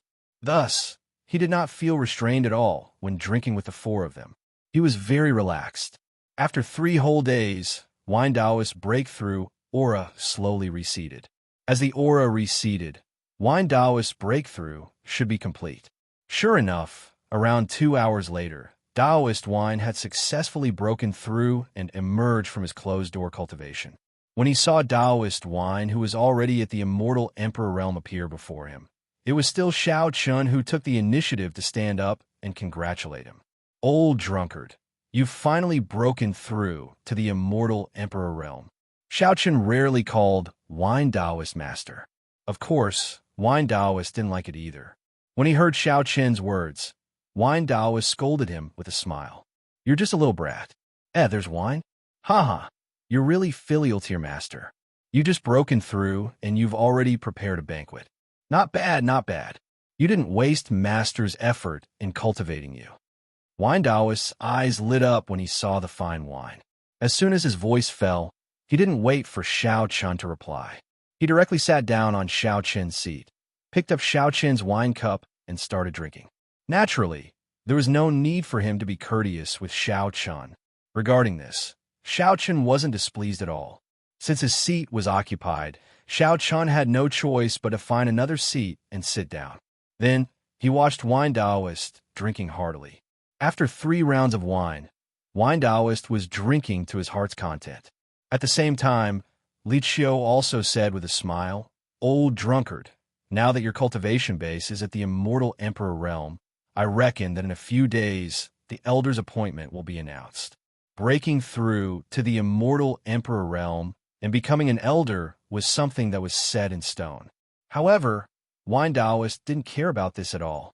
He finished the wine in his cup in 1 gulp and then poured himself another cup. While pouring the wine, he said impatiently, As you wish. Brotherly can arrange it. I have no objection. As a matter of fact, Wine Taoist didn't care about the position of an elder. However, there was one thing that Wine Taoist didn't mention. Once he became an elder, he would definitely be of help to Xiao Chun in the future. It was precisely because of this that the Wine Taoist agreed to take over the position of elder. Now, there were only 2 things that were most important to the Wine Taoist. One was the fine wine in the cup, and the other was his beloved disciple, Xiao Chun. Only these 2 things could make Wine Taoist pay attention to them. After hearing Wine Taoist's answer, Li Qiu and the other 2 smiled helplessly. In fact, it wasn't rare to see people like Wine Taoist who didn't care about the position of an elder in Hachiburu's Senkai. After all, who would care about that little bit of power after breaking through to the immortal emperor realm? A simple banquet was held to congratulate Wine Taoist for his successful breakthrough. On the 2nd day, just as Li Qiu said, Wine Taoist's appointment was officially announced. Luo Li personally gave the order to promote Wine Taoist to the 9th elder of the 7th world. He also personally held a banquet for Wine Taoist in the main hall. Many cultivators of the 7th world gathered at the banquet. Not only the 7th world, but also many cultivators from the other worlds came. Of course, no one from the 1st world came. Given the current relationship between the 2 worlds, it was indeed a little tense. During the banquet, everyone congratulated Wine Taoist. Wine Taoist didn't care about it, but he didn't refuse anyone who came to propose a toast.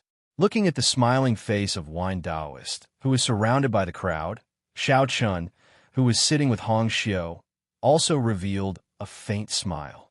Senior Wine has broken through to the immortal emperor realm. You will be an elder in the future, Hong Xiu said with a faint smile when she saw the smile on Xiao Chun's face. Xiao Chun didn't comment on Hong Xiu's words. But I don't think the old drunkard will care about this. Look at him. He's not happy because of the congratulations, but because there are so many people who can drink with him. He wasn't happy because of the congratulations, but because he could drink. Hearing Xiao Chun's words, Hong Xiu also looked at Wine Taoist. At this moment, Wine Taoist raised the wine cup in his hand and laughed heartily. Everyone, let's drink to the fullest. Congratulations to Senior for being promoted to the position of an elder. Upon hearing Wine Taoist's words, Everyone congratulated him in unison. Then, they emptied the cup in one gulp. Wine Taoist naturally didn't want to fall behind. He also emptied the cup in one gulp and said with a smile, "Haha, good, good. Begging for collection, begging for monthly votes, begging for recommendation." Chapter 1803. Because Wine Taoist had broken through to the immortal Emperor realm, he had successfully become the 9th elder of the 7th realm. However, the change in his status didn't affect him at all. He continued to do what he was supposed to do every day. On the 3rd day after Wine Taoist became an elder, the aura of a breakthrough also came from the direction of the 8th realm. However, this aura was obviously only at the immortal realm. Yi Xiao had been in seclusion for a long time and had successfully raised his cultivation base to the perfection immortal realm. He had finally caught up with Xiao Chun and Mu Fan. Yi Xiao had also broken through his seclusion. Immediately, all the geniuses of the 8th realm rushed to Yi Xiao's cave residence to congratulate him. In the main hall, Yi Xiao sat on the main seat and looked down at the geniuses of the 8th realm. He said with a faint smile, "Well, did anything happen during this period of time?" Yi Xiao was naturally overjoyed by everyone's congratulations. However, on second thought, Yi Xiao still asked if anything had happened while he was in seclusion. In response to Yi Xiao's question, one of the geniuses of the 8th realm stood up and replied, "Senior brother, everything is fine in the 8th realm. However, the 1st and 7th realms are in a bit of a mess. During Yi Xiao's seclusion, nothing happened in the 8th realm. Mu Fan was also busy dealing with Xiao Chun, so he didn't have time to pay attention to the 8th realm." He told Yi Xiao about the recent conflict between Xiao Chun and Mu Fan. Upon hearing this, Yi Xiao immediately burst into laughter. "Haha, Mu Fan, this is what you have to face. You've kicked an iron plate this time." Yi Xiao was naturally delighted to suffer defeat in the hands of Xiao Chun. He had a grudge against Mu Fan and was also on good terms with Xiao Chun. Now that Xiao Chun had dealt with Mu Fan, how could Yi Xiao not be happy? After laughing, Yi Xiao immediately ordered someone to invite Xiao Chun and Hong Xiu over for a drink tonight. His cultivation base had broken through, and Xiao Chun had dealt with Mu Fan. To Yi Xiao, this was a double blessing. How could he not drink on such a joyous day? In response to Yi Xiao's joy, the geniuses below all nodded in agreement. That night, Xiao Chun brought Hong Xiu and Luan to Yi Xiao's cave residence as promised. At this time, many geniuses of the 8th realm had gathered there, and they stood up and saluted twos respectfully. Yi Luan. Many of the heirs of the 8th realm naturally knew about the relationship between Yi Xiao and Xiao Chun, so they did not dare to be disrespectful to Xiao Chun. Led by a maid, Xiao Chun quickly came to the main hall. Seeing Xiao Chun, Yi Xiao said without restraint, "Haha, brother Xiao Chun, I've heard that you've made Mu Fan suffer quite a bit during this period of time. Even Tian Hong was killed by you." "Haha, good. I didn't kill Tian Hong." Hearing Yi Xiao's words, Xiao Chun pursed his lips helplessly. Although everyone was certain that Tian Hong had been killed by Xiao Chun would never admit it. That was because admitting it and not admitting it were two completely different results. If he admitted it, Mu Fan would have a reason to make things difficult for him. If he did not admit it, Mu Fan would not be able to do anything. Even though he knew the truth, he did not have any evidence. Hearing Xiao Chen's words, Yi Xiao immediately reacted. He smiled embarrassedly and said, Yes. Look at my mouth. I've been talking nonsense all day." Seeing Yi Xiao's exaggerated actions, Xiao Chun could not help pursing his lips. Then, without saying anything more, he held Luan's hand and went to sit down. Luan was not very excited about such a lively scene. Fortunately, there was Hong Xiu beside her to take care of her. Otherwise, Xiao Chun would have been exhausted. She chatted with Yi Xiao occasionally. There were no rules at the banquet. Instead, the geniuses of the 8th realm all came to toast Xiao Chun and Yi Xiao. However, Yi Xiao and Xiao Chun did not refuse any of them. The banquet lasted until late at night before everyone gradually dispersed. In the next few days, Guanhong and the other heirs also successfully broke through and came out of seclusion. The heirs broke through to the small perfection immortal realm one after another. This was good news for the Hachibara Senkai. However, it was only a small breakthrough, so it was not too shocking. On the other hand, the realm lords gathered together after Shao Chun and the other heirs broke through to the small perfection immortal realm. Yi Xian smiled faintly as he drank the wine in the wine pot. These little guys have all broken through. I think we should be able to open the immortal realm. Let's wait a little longer. We'll talk about it after they break through to the great perfection immortal realm. When the immortal realm is opened, it might help them break through to the immortal sovereign realm, Qing Yun said lightly. Yi Xian and the others naturally saw the heirs' breakthroughs. They naturally wanted Shao Chun and the others to grow up as soon as possible. They did not know what the realm lords were planning. However, as Guanhong and the others came out of seclusion one after another, the Hachibara Senkai also became lively. Furthermore, Guanhong, Fu Rue, and Quan Feng had joined forces to prepare for a prodigy's gathering in the near future. At that time, not only would they invite the many young geniuses of the Hachibara Senkai to participate, but the young geniuses of the other forces in the First Wilderness would also be invited. The three of them had a sudden idea. However, due to their status and reputation, as well as the fact that they had invited the other heirs, the news of the prodigy's gathering quickly spread throughout the First Wilderness. Furthermore, many young geniuses who had made a name for themselves at a young age also received invitations to the prodigy's gathering. The 8 heirs of the Hachibara Senkai would all be present. This undoubtedly made the prodigy's gathering very attractive. Those young geniuses who were lucky enough to receive invitations were all wild with joy. There was no other way. Among the younger generation of the First Wilderness, the 8 heirs of the Hachibara Senkai were definitely everyone's idols. Now that they were fated to meet their idols, and it was a gathering of the 8 heirs of the Hachibara Senkai, no one would be willing to give up such an opportunity. Countless young geniuses rushed towards the immortal realm continent. Everyone wanted to see the glory of the 8 heirs of the Hachibara Senkai. Of course, those who were qualified to participate in the prodigy's gathering were in the minority. More people could only watch from afar. Guanhong and the other 2 did not expect that their sudden idea would cause such an uproar in the First Wilderness. The 3 of them also did not expect that because of their sudden idea, the prodigy's gathering would become the first gathering of the younger generation in the First Wilderness, and even the entire 8 Wastelands world. Every time the prodigy's gathering was held, countless young geniuses would be excited. Being able to participate in the prodigy's gathering had also become a symbol of status among the younger generation. Begging for collection, begging for monthly votes, begging for recommendations. Chapter 1804. News of the prodigy gathering spread like wildfire across the First Wilderness. Many young prodigies from various continents rushed towards the immortal realm.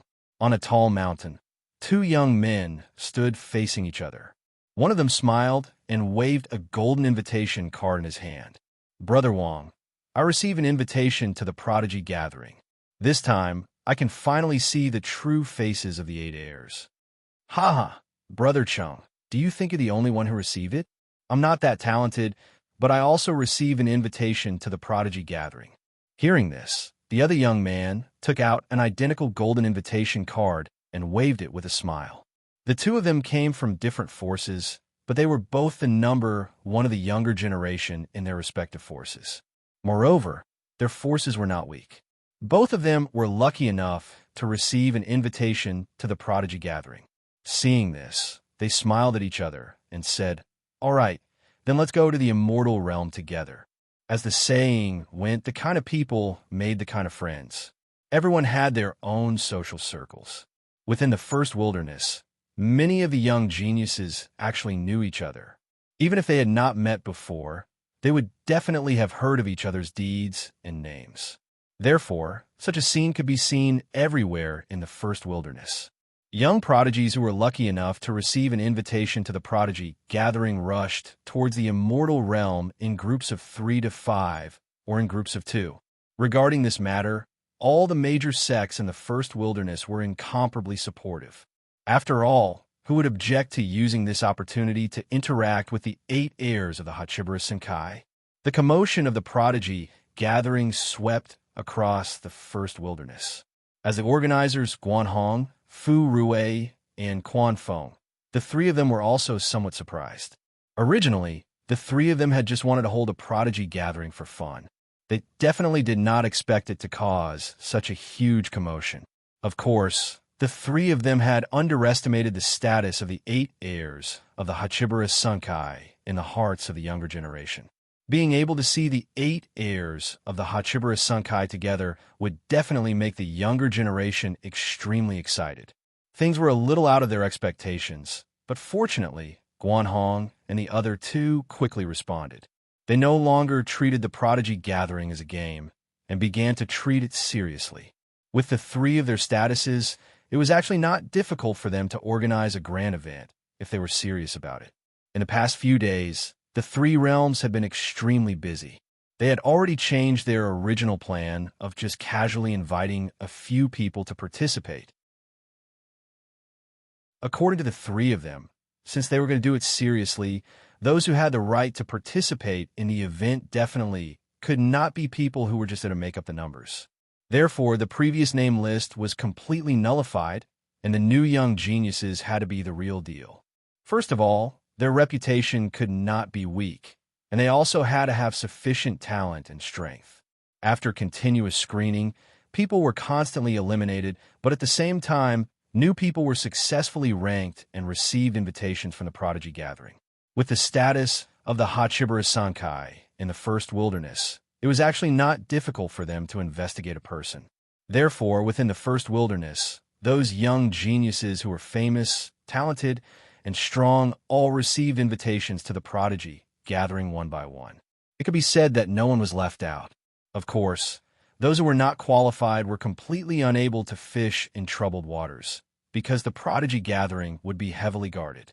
It was absolutely impossible to enter without an invitation.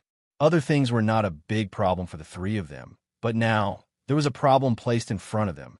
That was how to get the other heirs of the Hachibara Senkai to agree to participate in the prodigy gathering. It should be known that the biggest highlight of this prodigy gathering was the gathering of the 8 heirs of the Hachibara Senkai. If there was anyone who did not attend, wouldn't that be slapping their own faces? Because of this, the 3 of them could be said to have been very busy these few days. However, when faced with the other heirs of the Hachibara Senkai, Guanhong and the other 2 could not order them at all. The only thing they could do was invite them. However, after a few days of hard work, the others were all settled. Only Xiao Chun and Mu Fan were left. Both of them had no choice but to participate in the prodigy gathering. Xiao Chun's reason was that it was troublesome, while Mu Fan's reason was even simpler. He did not want to see Xiao Chun. After suffering repeatedly at the hands of Xiao Chun, how could Mu Fan be willing to participate in the prodigy gathering with Xiao Chun? Therefore, the 2 of them did not hesitate at all to reject the invitation. At this time, in Guanhong's cave, Guanhong, Quan Feng, and Fu Rui were sitting together, looking helpless. Fu Rui was the first to speak. Xiao Chun and Mu Fan, these 2 fellows are really... Sai, I don't know what to do. It was not the first time that he had spoken to the 2 of them, but the 2 of them would not agree no matter what. Hearing this, Guanhong and Quan Feng frowned slightly. After a moment of silence, Quan Feng finally spoke up. No, we must make them agree. Otherwise, when the 8 heirs of the Hachibara Senkai are not present, the 3 of us will be greatly embarrassed. There was no turning back now. Therefore, no matter what, they had to persuade Xiao Chun and Mu Fan to agree. Hearing this, Guanhong and Fu Rui nodded heavily. Indeed, they had to persuade the 2 of them now.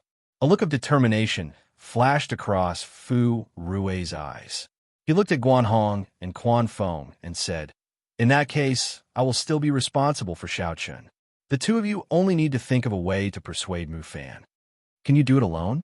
Guanhong asked worriedly after hearing Fu Rui's words. Hearing this, a look of hatred flashed across Fu Rui's eyes. It's fine if you don't believe me. At most, I will kneel down in front of him. That way, we can at least invite Xiao Chun. Kneel down in front of Xiao Chun? Hearing this, Guanhong and Quan Feng were stunned. However, they obviously did not believe it and thought that Fu Rui was joking. After the three of them finished their discussion, Fu Rui went to the seventh realm again to visit Xiao Chun. In the main hall, looking at Fu Rui, who had come again, Xiao Chun said helplessly, "Brother Fu Rui, I really don't want to participate in this genius gathering. You know my character, having rejected Fu Rui more than once. Xiao Chun didn't have any other intentions. He just didn't want to and was afraid of trouble. However, including this time, Fu Rui had come no less than 3 times. After hearing Xiao Chen's words, Fu Rui didn't respond. Instead, without any warning, he bent his knees and knelt before Xiao Chun. Seeing this, Xiao Chun was taken aback. But soon, he returned to his senses and hurriedly helped Fu Rui up. "Brother Fu Rui, what are you doing? Why do the two of us need to?" Originally, Xiao Chun wanted to say that there was no need to do this. But after thinking about it, he felt that it was inappropriate and swallowed his words. Please collect, vote, recommend. Chapter 1805. Xiao Chun and Fu Rui were both heirs of Hachibara Senkai. Furthermore, Fu Rui was definitely a prideful person. However, at this moment, Fu Rui actually knelt down before Xiao Chun. This was indeed beyond Xiao Chen's expectations. Xiao Chun said with a strange expression as he helped Fu Rui up. Upon hearing Xiao Chen's words, Fu Rui said seriously, "Brother Xiao Chun, I know that you don't like this kind of occasion. However, we have already said it. If the 8 of us can't gather together, we will become the laughing stock of the world. Therefore, Brother Xiao Chun, please help your brother and participate in this genius gathering." Fu Rui knew Xiao Chen's personality very well. He was a completely casual person. Therefore, in Fu Rui's opinion, it was hopeless to try to bribe Xiao Chun with cultivation resources. Therefore, the only thing Fu Rui could do to deal with Xiao Chun was to show enough sincerity. Only then could he convince Xiao Chun. Fu Rui's thinking was correct. At least, Xiao Chun was in a difficult position when he heard this. Fu Rui had repeatedly invited him, and this time was even more so. Xiao Chun could not bear to reject him. After helping Fu Rui to his seat, Xiao Chun did not return to the main seat. Instead, he sat beside Fu Rui and pondered for a moment. Finally, Xiao Chun said helplessly, "All right, Brother Fu is so kind. If I continue to decline, I will not be able to justify it." Xiao Chun finally nodded and agreed. Upon hearing this, Fu Rui was immediately delighted. He smiled and said, "Ha, that's great. That's great." Fu Rui had finally succeeded in convincing Xiao Chun. The huge rock in his heart was finally lifted. Now it was up to Guanhong and Quan Feng to convince Mu Fan. In fact, it was not difficult to convince Mu Fan. Guanhong and Quan Feng went to the first realm to visit Mu Fan. In the end, after promising to give him many cultivation resources, Mu Fan finally nodded and agreed. Mu Fan was also successfully settled. At night, Guanhong and the other 2 gathered together. At this time, the 3 of them were finally completely relieved. However, Guanhong and Quan Feng were very curious about how Fu Rui managed to convince Xiao Chun. They gathered together to drink. Guanhong looked at Fu Rui and asked, "Brother Fu, how did you persuade Xiao Chun to agree?" Guanhong knew Xiao Chen's character's personality. Hence, he was very puzzled that Fu Rui managed to persuade Xiao Chun to agree.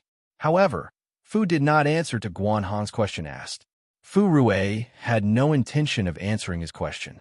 In fact, how could he expected? Could he tell Feng and Quan Feng that he agreed? Rui and Guan and Ses and Chen agreed? Agreed. Feng's was. Feng and Feng, S and Feng. In the beginning, Fu Rui had said that he had to persuade Xiao Chun even if he had to kneel down in front of Xiao Chun. Until now, Guan Hong and Quan Feng had thought that Fu Rui was just joking. Who would have thought that Fu Rui would really kneel down in front of Xiao Chun? However, only Xiao Chun and Fu Rui knew about this. Naturally, Fu Rui would not tell anyone else. As for Xiao Chun, he could rest assured. Given Xiao Chun's character, Xiao Chun would not hesitate to tell others about this. All the heirs of Kunlun had agreed to participate in the Tianjiao gathering. As a result, the preparations for the Tianjiao gathering were carried out in an orderly manner under Guan Hong and the other two's preparations. Xiao Chun and the others had also agreed to participate in the Tianjiao gathering, so they all helped out. As a result, this Tianjiao gathering was almost as if the entire Hachibara Sunkai had poured in all their efforts to create it. With the cooperation of the 8 realms, the scale of the Tianjiao gathering and the various preparations were much more magnificent than Guan Hong and the other two's expectations. First, the location of the Tianjiao gathering was chosen. It was controlled by the Hachibara Sunkai and had the most beautiful scenery in the immortal realm, the Qianglu world. The Qianglu world was a small world controlled by the Hachibara Sunkai. It did not have any special functions and was not a cultivation secret area. However, it was extremely famous in the first wilderness. The reason was very simple. It was because of the scenery. It was said that the Qianglu world was like heaven on earth. The Qianglu world was like a world in a painting. After the location was chosen and the Tianjiao gathering was held in the Qianglu world, many young talents who came to participate in the Tianjiao gathering were excited again. After all, in the first wilderness, there were very few people who were lucky enough to enter the Qianglu world. The last time the Qianglu world was open to the outside world was 500 years ago. At that time, the realm lords held a banquet and invited some leaders of the big forces in the first wilderness. It was said that the big shots who were lucky enough to attend the banquet were full of praise for the Qianglu world. They all said that it was absolutely a paradise on earth and nothing could be more beautiful. Some even said that even if it was difficult to improve their cultivation in this life, as long as they were lucky enough to live in the Qianglu world for a year, they would have no regrets. This was definitely a very high evaluation. It was precisely because of this high evaluation of the Qianglu world that countless people were so excited when they heard that the Tianjiao gathering was held in the Qianglu world. As the days passed, more and more young talents arrived in the immortal realm. Of course, many of these people did not receive an invitation, but this did not hinder their enthusiasm. For a time, the major cities around the 8 peaks of the Hachibara Sankai were crowded with people. Not only the younger generation, but also many experts of the older generation could not help but be curious and excited. They came to experience the grand occasion of the Tianjiao gathering. Almost all the inns were full. Everyone was waiting for the day of the Tianjiao gathering. In the blink of an eye, a month had passed. At night, many cities around the Hachibara Sunkai were quiet. However, under such silence, almost everyone in the city was not in the mood to cultivate, let alone sleep. Because tomorrow was the day of the Tianjiao gathering. In an extremely ordinary guest room, in the courtyard, several young geniuses were gathered together. There were both men and women, and they were all famous young geniuses in the first desolation. This time, they were lucky enough to receive an invitation to participate in the Heaven's Chosen Gathering. Everyone's face was full of expectation. One of the girls said with a face full of expectation, "Tomorrow, we'll be able to see the heirs of Kunlun's field. I wonder how they are. Are they like the rumors?" She looked like a love-struck fool. However, this girl was not an ordinary person. She came from the 7 Realms continent. On the 7 Realms continent, countless warriors were afraid of her. Some even called her Rakshasa Girl because of her ferocious means. On the 7 Realms continent, the name Rakshasa Girl was enough to make many people unable to sleep at night. Begging for collection, begging for monthly votes, begging for recommendations. Chapter 1806. The Rakshasa lady was definitely a cruel and merciless person. Plus, the sect she belonged to wasn't a righteous sect. Of course, the so-called righteous and evil didn't have much influence in the first wilderness. Plus, the Hachibara Sankai didn't care about these things. Where there was righteousness, there would be evil. Plus, the Hachibara Senkai's requirements for the forces in the first wilderness were very simple. As long as they didn't go overboard, the Hachibara Sankai wouldn't interfere in the affairs of the first wilderness. Therefore, the forces in the first wilderness were relatively free. Hearing her words, a young man beside her chuckled. Even the Rakshasa can be infatuated. I wonder who among the 8 heirs is more likely to be favored by you, Rakshasa? Of course, the Rakshasa lady comes from the 7-realm continent. Naturally, she has more feelings for Shao Chun, the heir of the 7th realm, the other young man teased. Hearing the two's words, Rakshasa's daughter did not refute. On the contrary, she even blushed, which was a rare sight. This was quite surprising. Actually, the 2 young men were right. Among the 8 heirs, the Rakshasa lady did favor Shao Chun more. This was partly because of the 7-realm continent and the 7th realm. But more importantly, it was because of a rumor about Shao Chun. Shao Chun had once been to the 7-realm continent. Since then, many rumors about Shao Chun had spread in the 7-realm continent. There were all kinds of rumors, but there was one thing that everyone agreed on: Shao Chun's appearance. This was how the warriors in the 7-realm continent described Shao Chun. He liked to wear white clothes, his hair was like snow, and his eyes were like blood. Imagining that she would be able to see Shao Chun in person tomorrow, the Rakshasa lady's excitement was indescribable. There were many people who were as excited as the Rakshasa lady. The genius gathering would begin tomorrow. Naturally, they couldn't hide their excitement and joy. The geniuses gathered together under the moonlight, drinking and chatting as they waited for the gathering of geniuses the next day. The night was actually very short, but to the crowd, it felt very long. Finally, it was dawn. For a moment, the various cities around Hachibara Sankai were bustling with activity. Countless people rushed to the city gates and rushed to the Hachibara Sankai. They had already moved the entrance to the Qianglu world to the Hachibara Sankai. After all, it was impossible to let so many people enter the Hachibara Sankai. Therefore, it was more convenient to move the entrance to the Qianglu world to the outside. At the foot of the 8 peaks where the Hachibara Sankai was located, many young prodigies from the Hachibara Sankai had already gathered.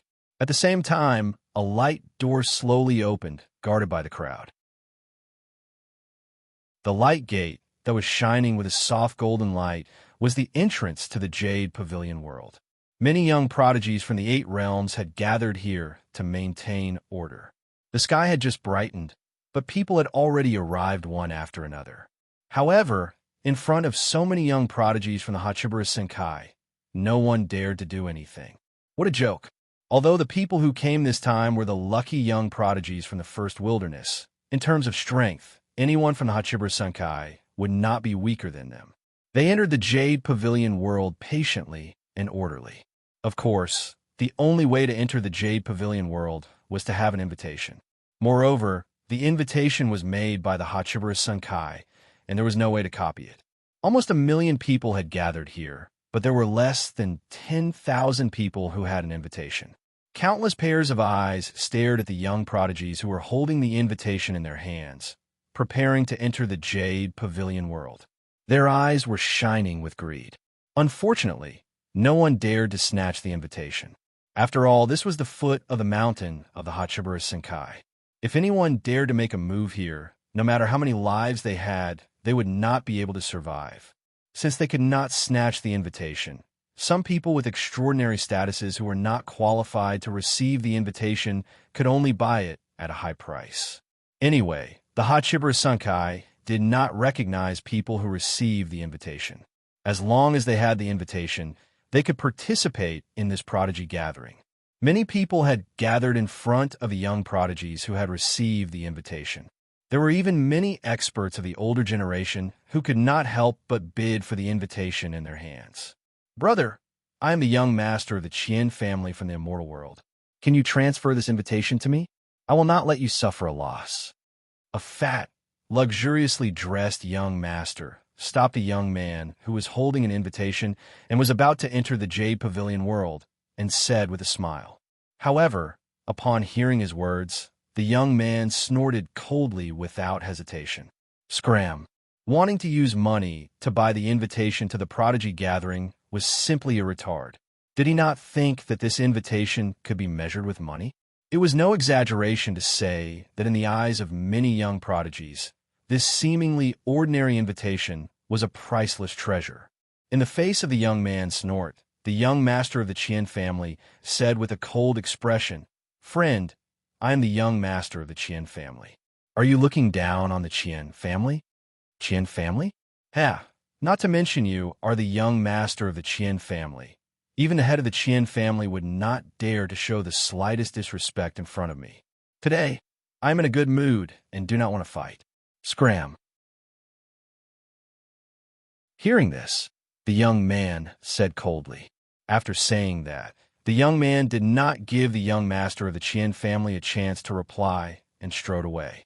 Watching the young man leave, the young master of the Qian family's eyes flashed coldly and said fiercely, "Kid, I will remember you. When the Prodigy Gathering is over, I will definitely let you know how powerful I am." The young master of the Qian family obviously bore a grudge against the young man. However, after hearing his words, someone beside him laughed disdainfully. "Forget it. Your Qian family probably can't do anything to him." Who are you?" Hearing this, the young master of the Qian family glared at him fiercely. The person who spoke wasn't afraid at all when he saw this, and he met the gaze of the Qian clan's young master before he laughed coldly. "That's enough. Even though your Qian clan is very strong in that small area, it's nothing in the entire immortal dimension. Do you know who that person from before was?" "Who is he?" You know the 100 Spirit Valley, right? He is the young master of the 100 Spirit Valley. Do you think your Qian family is more powerful than the 100 Spirit Valley?" Hearing that the young man was the young master of the 100 Spirit Valley, the young master of the Qian family was immediately stunned. What a joke! Compared to the 100 Spirit Valley, the Qian family was nothing. In the entire Qian family, there were only 5 people in the Great Sage. Compared to the 100 Spirit Valley, the Qian family was indeed too weak. It was no wonder that the young man did not care at all after knowing his identity. He really had the right to look down on the Qian family. Please add, vote, recommend. Chapter 1807. The young master of the Qian clan was indeed naive to think that he could use money to buy an invitation to the Geniuses Conference. After all, those who could get an invitation this time were all people of high status. They were either the young masters of various sects, the #1 genius, or the personal disciple of some old monster. Therefore, people like the young master of the Qian clan who wanted to use his status to oppress those young geniuses who had received an invitation was simply courting death. Thinking about it, to be able to become a famous genius who didn't have a backer, even if you had a heaven-defying aptitude, it wouldn't work if you didn't have enough cultivation resources to keep up with your cultivation. Therefore, those who could get an invitation to the Geniuses Conference this time could be said to be famous and didn't care about money at all. Therefore, using money to buy an invitation to the Geniuses Conference was definitely not a way to go. They didn't dare to use money to buy an invitation anymore. Scenes like the young master of the Qian clan were actually not uncommon, but the result was almost the same. It was impossible. Young geniuses holding golden invitations entered the Jade Pavilion world one by one.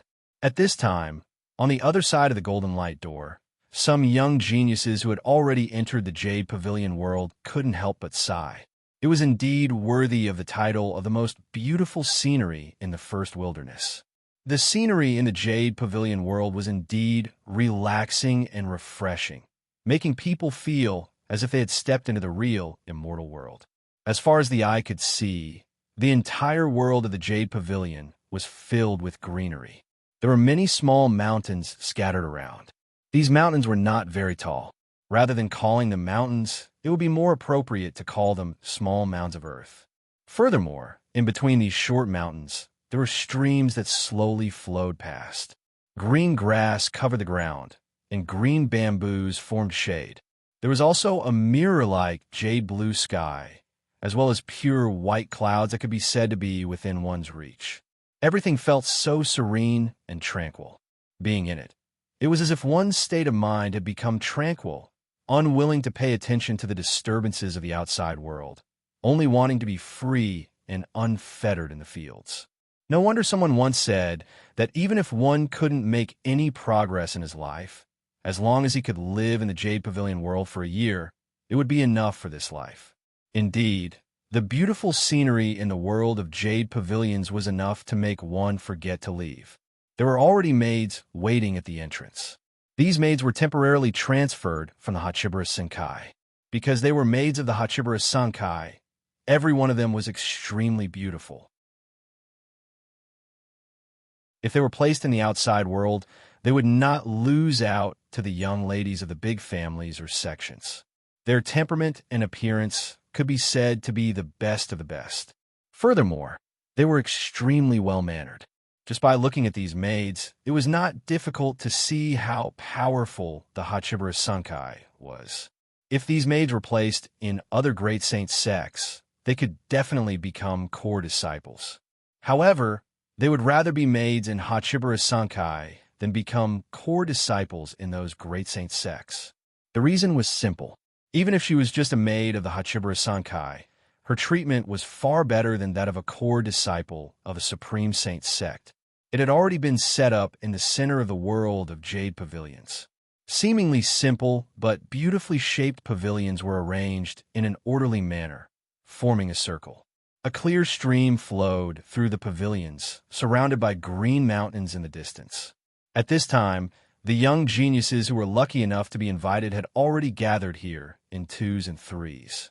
They were chatting and drinking the fine wine provided by the Hachibara Senkai. At the same time, beautiful maids were shuttling through the crowd. Such a beautiful place made everyone in a good mood. However, when they were chatting, many of them could not help but look at the largest pavilion in front of them. There were a total of 8 seats in this pavilion. Needless to say, it obviously belonged to the 8 heirs of the Hachibara Senkai. The Jade Pavilion's world was one of the reasons why this genius's grand gathering was so attractive. However, more importantly, it was because they could see the 8 heirs of the Hachibara Senkai with their own eyes. That was the most attractive part. Time passed slowly. More and more young geniuses entered the Jade Pavilion's world. This time, there were about 1,000 people in the geniuses' grand gathering. At this time, almost all of them had gathered here. Everyone was chatting and getting to know each other. Those who were once familiar with each other gathered together. Those who had only heard of their names but never seen them or did not know them also had a bridge of communication in such an environment. Soon, they became familiar with each other. There was fine wine and delicious food in front of them. There were also beautiful maids in charge of serving them. Moreover, everyone present was a genius. As geniuses, they naturally had a lot to talk about. It could be said that all the famous young geniuses in the first wilderness had gathered here. It was indeed the first time such a gathering had been held. Everyone was in high spirits. However, while they were chatting, suddenly, a domineering and gentle aura that made people in awe slowly appeared. Feeling the appearance of these 8 auras, everyone's eyes unconsciously looked at the pavilion in front of them. They saw that on the 8 empty seats, figures slowly appeared out of thin air. The first to appear were naturally the organizers of this gathering, Guanhong, Fu Rue, and Quanfo. When the 3 of them appeared, many geniuses present couldn't help but become excited. Many people whispered among themselves. In the midst of everyone's discussion, Qiu, Lu Xiao, Yi Xiao, Mu Fan, and the others appeared one after another. Out of the 8 heirs, 7 had already appeared. Only Xiao Chun hadn't appeared yet. At the same time, the young geniuses from the 7-realm continent, such as Lady Shura, were all eagerly looking at the only empty seat. Seeing that Xiao Chun hadn't appeared yet, a young man beside Lady Shura asked curiously, "Lady Shura, have you seen Lord Xiao Chun, the heir of the 7th realm?" Hearing this, Lady Shura shook her head. "No, I haven't. Last time, when Lord Xiao Chun went to the 7-realm continent, I happened to be outside, so I didn't have the chance to see him. Among the 8 heirs, Xiao Chun could be said to be the most junior, but also the most mysterious one. As soon as he finished speaking, Lady Shura's expression changed abruptly. She stared at the last person to appear in the pavilion. He was wearing a white robe, with snow-white hair and a pair of blood-red eyes. Needless to say, this person was Xiao Chun, who had arrived late. Please add, vote, recommend.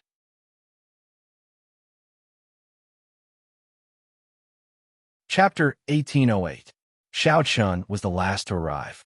However, the moment they saw Xiao Chun, the geniuses from the Seven-Realm continent, like Lady Shura, were all stunned. Their clans and families were affiliated to the Seventh Realm. Therefore, compared to the other heirs, they naturally valued Xiao Chun more. In addition, Xiao Chun had just joined the Hachibara Senkai. Everyone wanted to know what kind of person Xiao Chun, the new heir, was. Xiao Chun's expression was calm. Faced with everyone's gazes, Xiao Chun's expression did not change at all. To be honest, Xiao Chun was already used to such gazes. His handsome face, coupled with his snow-white hair and blood-red eyes, gave off a demonic vibe, just as the rumors said. So, he's Xiao Chun, the heir of the Seventh Realm. Lady Shura exclaimed as she stared at Xiao Chun with a look of amazement. Just as Xiao Chun appeared and the 8 heirs of Kunlun gathered together, Mu Fan, who had arrived first, suddenly snorted coldly. "Umph, how arrogant of you to make everyone wait for you." Mu Fan's words were naturally directed at Xiao Chun. Hearing this, Xiao Chun glanced at him indifferently, then sat down and said flatly, "If you don't want to, then scram. No one asked you to stay." Xiao Chun's reply did not give Mu Fan any face at all. Hearing this, Mu Fan's expression darkened. He immediately turned to Xiao Chun and said fiercely, "Xiao Chun, do you want to die? Huh, try me if you can. If you want to fight, I'll distribute. Don't be like a shrew and only know how to curse." Xiao Chun did not back down. Mu Fan didn't like Xiao Chun, and Xiao Chun didn't like Mu Fan either. When the two met, the smell of gunpowder was already thick. Especially after hearing Xiao Chun's reply, Mu Fan's body was already filled with a fierce killing intent. Mu Fan and Xiao Chun were at loggerheads, and neither of them was willing to back down. The surrounding supreme talents were stunned for a moment, but they quickly regained their senses. There had been rumors before that the relationship between Mu Fan, the First Realm's heir of the Hachibara Senkai, and Xiao Chun, the Seventh Realm's heir of the Hachibara Senkai, was like fire and water. Now, it seemed that this was indeed the case. They had just met, but the smell of gunpowder was so strong. However, these prodigies were clearly not qualified to interfere in the affairs of the heirs. They could only watch from the sidelines. Seeing that the two of them were about to fight, Guanhong immediately stepped forward to be the peacemaker. "You two, give me some face in the prodigy gathering." The prodigy gathering was organized by Guanhong and the other two. Naturally, they didn't want any trouble. If Xiao Chun and Mu Fan fought, it would indeed be difficult to end it. Hearing Guanhong's words, Xiao Chun nodded slightly and said, "Okay." Then he looked away and ignored the gloomy Mu Fan. Xiao Chun was willing to give face to Guanhong. Seeing this, Mu Fan snorted coldly and also looked away, ignoring Xiao Chun. Once Xiao Chun and Mu Fan were at loggerheads, the prodigy gathering officially began. Guanhong said a few simple words, and then the crowd began to chat. As this was the first time the prodigy gathering was held, there weren't many rules. Moreover, the people present were all outstanding talents of a younger generation in the First Wilderness. They were a group of proud people, so there was no need to set so many rules. As the prodigy gathering began, the young talents of the Hachibara Senkai also joined the banquet. They drank and chatted with the young talents from different continents. People like Yushu Jin from the Seventh Realm and Ma Tang from the First Realm all showed up. Everyone chatted and drank. Of course, many people took the initiative to toast Xiao Chun and the other heirs of the Kunlun realm. In this regard, Xiao Chun and the other heirs of the Kunlun realm were very peaceful. They didn't refuse anyone. For a moment, the atmosphere was very lively. After drinking a few cups of wine with Yushu Jin, Rakshasa looked at Yushu Jin and said hesitantly, "Senior apprentice brother Yu, She originally wanted Yu Shujin to introduce Xiao Chun. She wanted to drink with Xiao Chun. At this time, Guanhong and the other heirs of the Kunlun realm had already left the pavilion and were drinking and chatting with the others. Only Xiao Chun sat alone in the pavilion, drinking by himself. He didn't seem to have any intention of leaving. Xiao Chun just thought it was troublesome, so he didn't go down to drink and chat with the other talents like Guanhong and the others. In Xiao Chun's opinion, it was more comfortable to drink quietly by himself. Xiao Chun didn't move. Talents like Lady Shura didn't dare to disturb him, so they could only ask Yushu Jin for help. At this time, almost all the young talents gathered around Yushu Jin were from the Seven Realms continent or the Seventh Realm's affiliated forces. They were already curious about Xiao Chun. Now that they had a chance to get close to Xiao Chun, they naturally wouldn't let go of this opportunity. Hearing Lady Shura's words, Yushu Jin smiled and nodded. "Then I'll go talk to senior brother." It could be seen that everyone really wanted to get to know Xiao Chun, so Yushu Jin didn't decline. She put down her cup and walked slowly toward Xiao Chun. She came before Xiao Chun and bowed respectfully. "Senior brother, this is a great opportunity. Shouldn't we also get to know the talents from all over the world?" Hearing this, Xiao Chun looked at Yushu Jin helplessly. Xiao Chun naturally understood what Yushu Jin meant. However, Xiao Chun was indeed tired of dealing with them. But after thinking about it, since he was already here, it was not a big deal to drink a few cups of wine. Moreover, Guanhong and the others were already in such a state.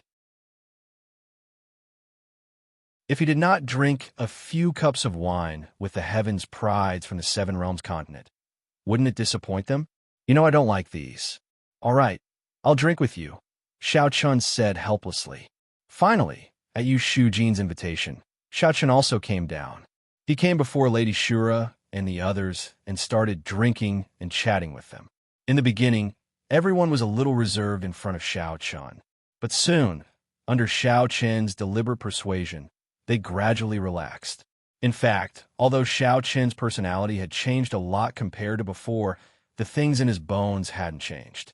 For example, Xiao Chun never liked to oppress others with his power.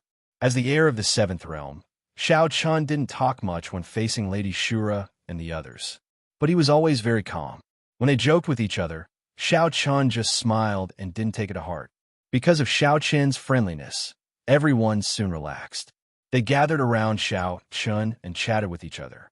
From time to time, they would burst into hearty laughter. Please add, vote, recommend.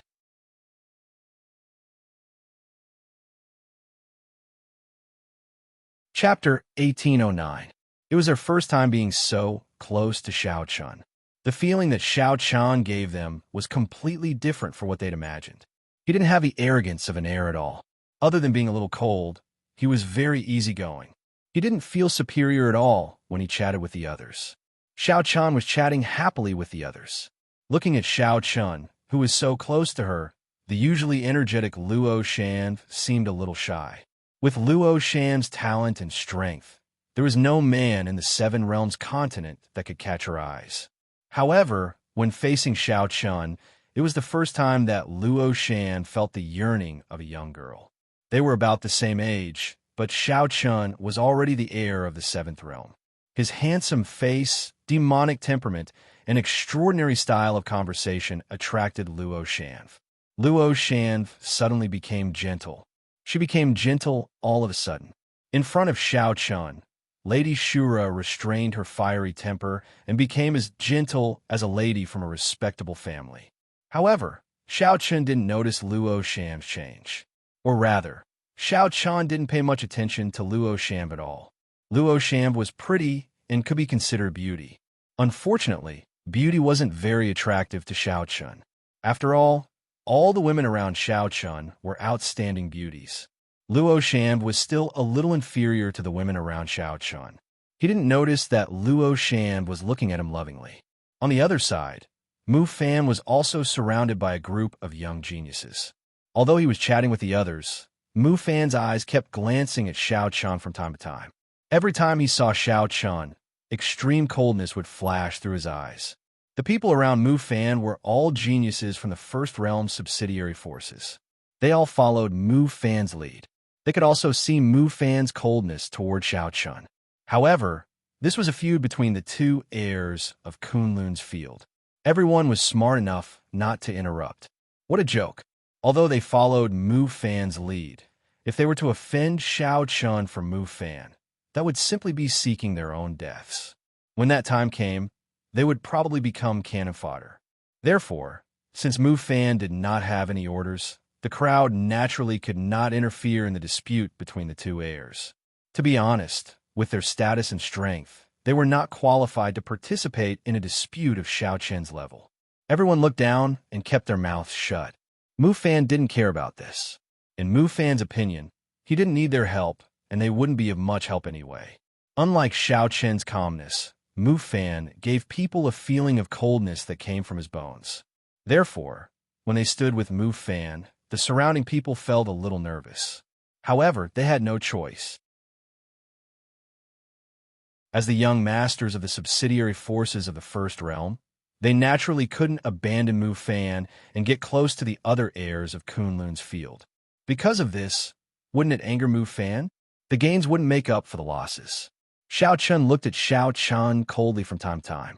However, Xiao Chun had no intention of paying attention to this at all. In order to give Guan Hong face, Xiao Chun didn't want to fight with Mu Fan today. Therefore, out of sight, out of mind. Just as everyone was chatting and drinking, Guan Hong quickly stood up and said, "Everyone, the purpose of this Heaven's Pride gathering is to allow us, the younger generation, to gather together and discuss cultivation. Now that we have good wine and are gathered together, how can we not compare notes?" Guan Hong suggested that they use martial arts to liven things up.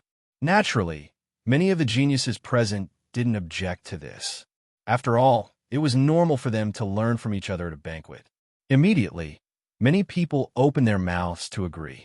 Seeing the enthusiasm of the crowd, Guan Hong, Fu Rue, and Quan Fong smiled faintly. Obviously, they were very satisfied with the atmosphere. No one objected. Then, Fu Rue added, "Since it's a martial arts competition, how can there be no rewards? This time, we have prepared some small things. During the competition, the winner will be rewarded." As they spoke, Quan Fong, Fu Rue, and Guan Hong took out many treasures from their storage rings. These treasures were prepared to be used as rewards for the young geniuses present. The three of them really were extremely generous. Even the weakest pills were at the saint tier. There were even quite a few immortal tier pills.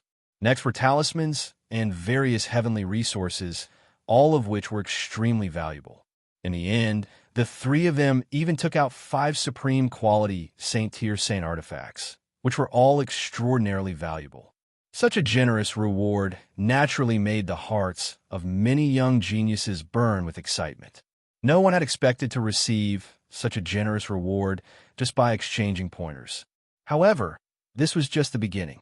Just as Guan Hong and the other two took out their prepared rewards, Yi Shao laughed loudly.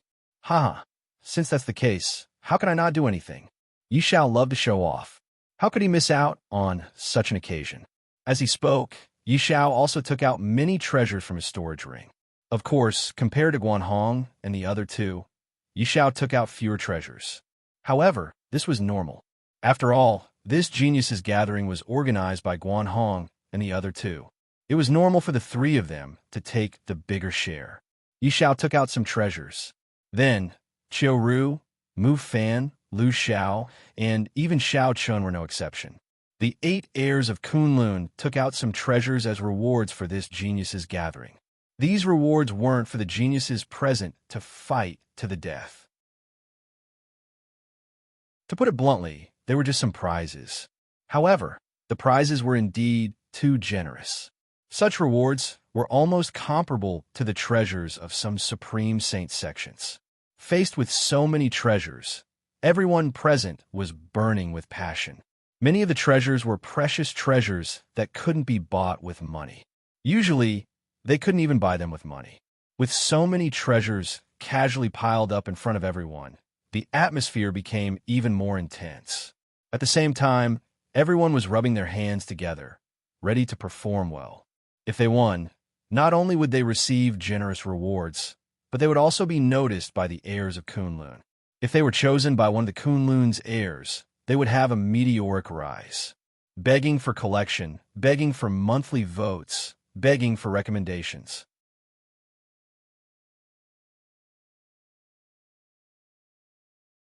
Chapter 1810. The atmosphere of the crowd was completely stirred up. Guan Hong, Fu Rue, and Quan Feng were naturally happy to see this. Then, Xiao Chun and the other heirs of Kunlun returned to their seats one after another. Guan Hong also spoke at the right time.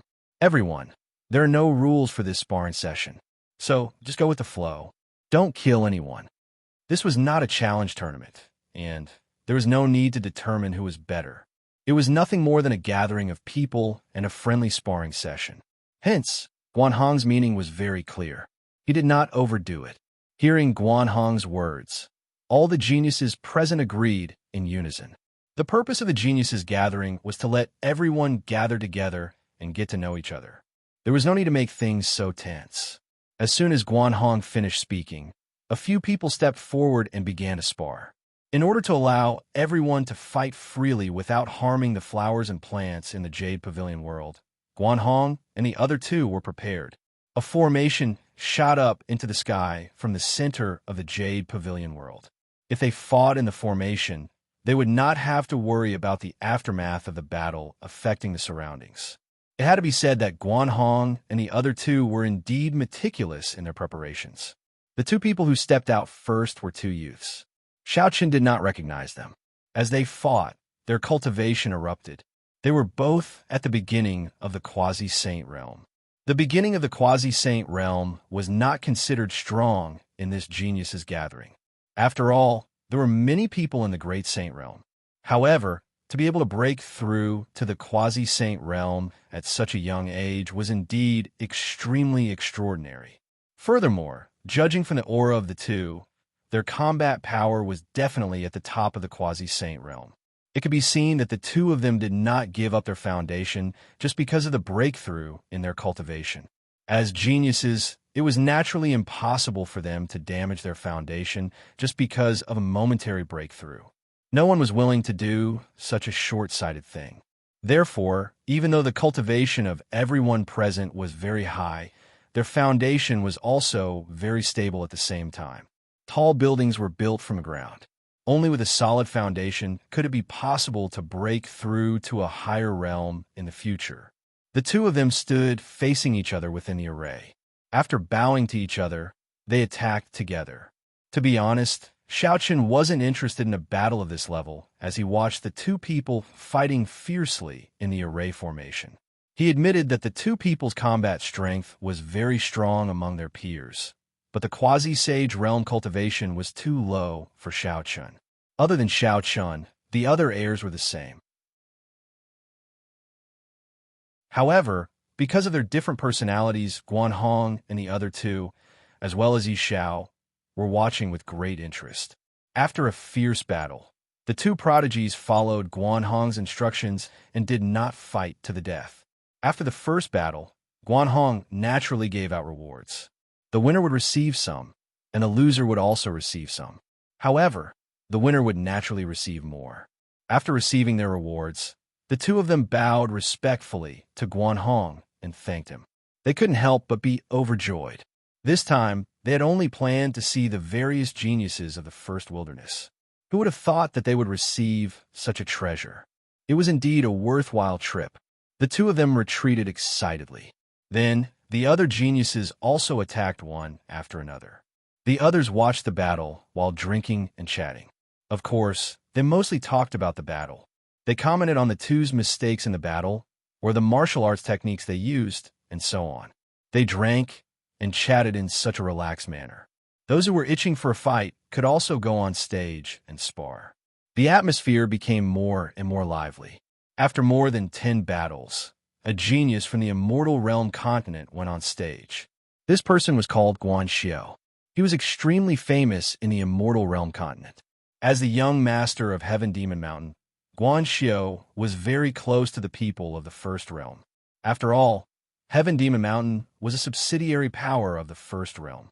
As soon as Guan Xiao made his appearance, the surrounding sky prides revealed a look of anticipation.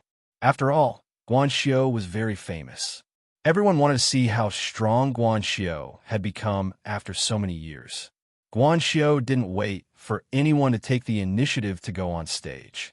Instead, he looked directly at the Seven Realms continent's people and sneered. I heard that the Seven Realms continent is the weakest continent in the first wilderness. I don't know if it's true. Today, Guan Xiu is willing to exchange pointers with the Seven Realms continent's geniuses. I don't know if this is true.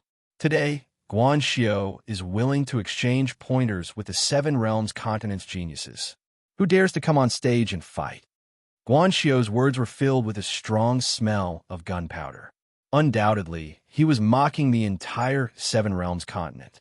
Hearing this, the Seven Realms continent's geniuses looked gloomy and immediately shouted, boasting shamelessly. Since that's the case, let me experience Brother Guan's strength. Guan Xiu ridiculed. Xiao Chun, who was sitting on a main seat, had a faint cold light in his eyes. He glanced at Mu Fan. At the same time, Mu Fan also sneered at Xiao Chun. Seeing Mu Fan's expression, Xiao Chun already had a plan in his heart. Needless to say, this matter must have something to do with Mu Fan. Guan Xiu was really a ghost that wouldn't go away. Guan Xiu always wanted to make things difficult for Xiao Chun. Xiao Chun was sure that Guan Xiu had received Mu Fan's order to deliberately target the Seven Realms continent. This was because the Seven Realms continent was a subsidiary of the Seventh Realm. Many heavens' prides in the Seven Realms continent followed Xiao Chun's lead. It seemed that Guan Xiu wasn't confident in finding trouble with Xiao Chun, so Mu Fan sent people to find trouble with the Seven Realms continent. It was really a despicable method. Although Xiao Chun had seen through everything, he didn't say anything. This was because at this moment, Luo, Shura's daughter, had already stepped into the array and arrived in front of Guan Xiu. With a cold expression, Luo, Shura's daughter, looked at Guan Xiu and said, Seven Realms continent, Luo, Shura's daughter, has come to experience your skills. Haha, a woman has come. Why? Are the men of the Seven Realms continent always like this? Whenever there's a problem, you let a woman take care of it. Hearing Luo Shura's words, Guan Xiu didn't pay attention to her. Instead, he looked at the people of the Seven Realms continent and laughed loudly. Guan Xiu's powerlessness had thoroughly angered the Seven Realms continent's geniuses. At the same time, Luo Shura's daughter, who was standing in front of Guan Xiu, didn't care about anything else. She coldly snorted and immediately attacked Guan Xiu. Guan Xiu was obviously targeting the Seven Realms continent. As a result, Luo Shura's daughter didn't intend to hold back and attacked with her full strength. Guan Xiu's expression didn't change at all. Instead, he smiled and said, It seems that the men of the Seven Realms continent are really incapable. Since that's the case, I'll reluctantly teach you how to discipline your own women. After saying that, Guan Xiu didn't dodge. Instead, he faced Luo Shura's daughter's palm with his own palm. It was obvious that he wanted to meet her head-on, begging for monthly votes, begging for recommendations.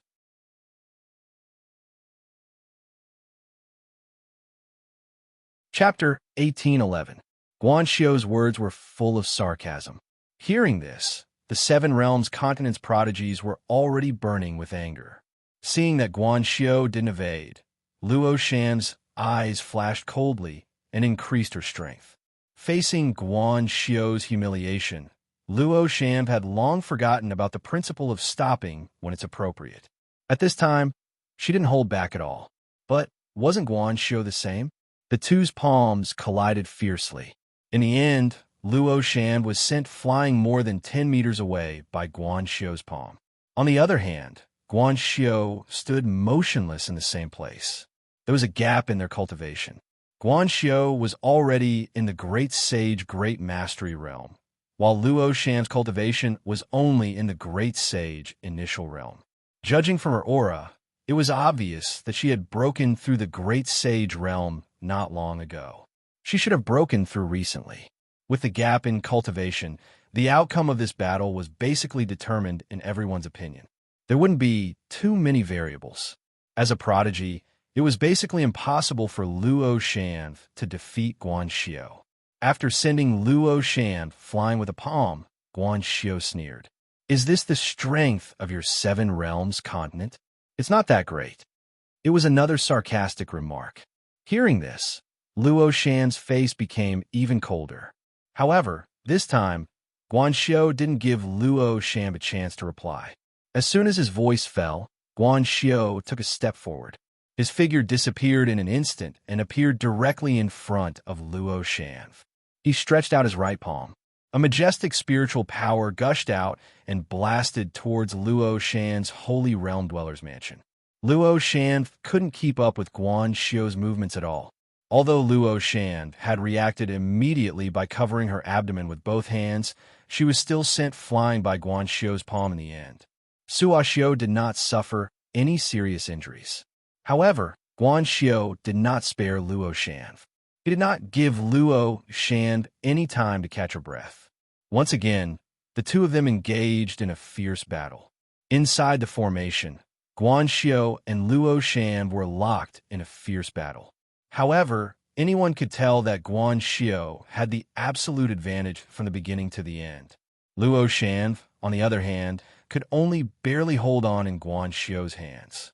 She didn't even have the strength to fight back. The difference between their cultivation bases, and it was only a difference of 2 small realms, was fully displayed in the battle. Guan Xiu was completely dominating Lady Shura. Up until now, the outcome of the battle between the two was clear at a glance. According to what Guan Hong said, it was about time to stop, because it was not a life-and-death battle. It was just a casual exchange of pointers. At this point, it was about time. However, Guan Xiu did not seem to have any intention of stopping. Wave after wave of attacks, he suppressed Lady Shura to the point that she could not do anything. At this time, even if Lady Shura wanted to retreat, it was impossible because Guan Xiu did not give her a chance to do so. Guan Hong, Fu Ruwei, and Quan Feng, who were sitting on the main seats, frowned as they watched the two people fighting fiercely. Or rather, Guan Xiu, who was fighting ferociously. As the organizer of this genius gathering, Guan Hong had already made it clear that the exchange of pointers should not go too far. They must not harm each other's lives. Since they had already made this clear, Guan Xiu's actions at this time clearly showed that he did not take Guan Hong's words to heart. This made Guan Hong and the other two feel a little angry.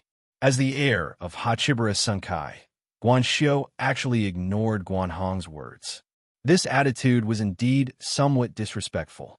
However, the three of them did not kill him. Since Xiao Qian could see that Guan Xiu was under Mu Fan's orders, Guan Hong and the other two could naturally see that too. Moreover, this was indeed Mu Fan's character. Mu Fan could use any despicable means. Mu Fan's purpose of making Guan Xiu do this was naturally to disgust Xiao Qian. There was no other reason. Guan Hong and the other two were unhappy with Guan Xiu and Mu Fan. They felt that Mu Fan was not giving them any face. Just as Guan Hong and the other two frowned slightly, Guan Xiu and Lady Shura, who had fought fiercely for hundreds of rounds, could not hold on any longer. Guan Xiu seized the opportunity and punched her in the abdomen. She flew out violently and spat out a mouthful of blood. It could be said that he had severely injured Lady Shura with one blow. However, even so, Guan Xiu did not intend to stop. He moved and chased after Lady Shura. At the same time, streaks of black spiritual energy gathered in his right palm and violently blasted towards Lady Shura's heart. Want to kill? Seeing Guan Xiu's action, everyone's first reaction was that Guan Xiu wanted to take Lady Shura's life. He was definitely going to kill her. Seeing this, Guan Hong and the other two, who were already unhappy, could no longer hold it in. Fu Rei stood up and shouted angrily, "Guan Xiu, how dare you?" If Guan Xiu killed someone in the Genius Tournament, Guan Hong and the other two would lose face. Therefore, the three of them could not just watch Guan Xiu succeed. However, just as the three of them were about to stop him, Xiao Qian made a move first. Xiao Qian did not do anything, but when Guan Xiu's palm was about to strike, Xiao Qian appeared beside Lady Shura.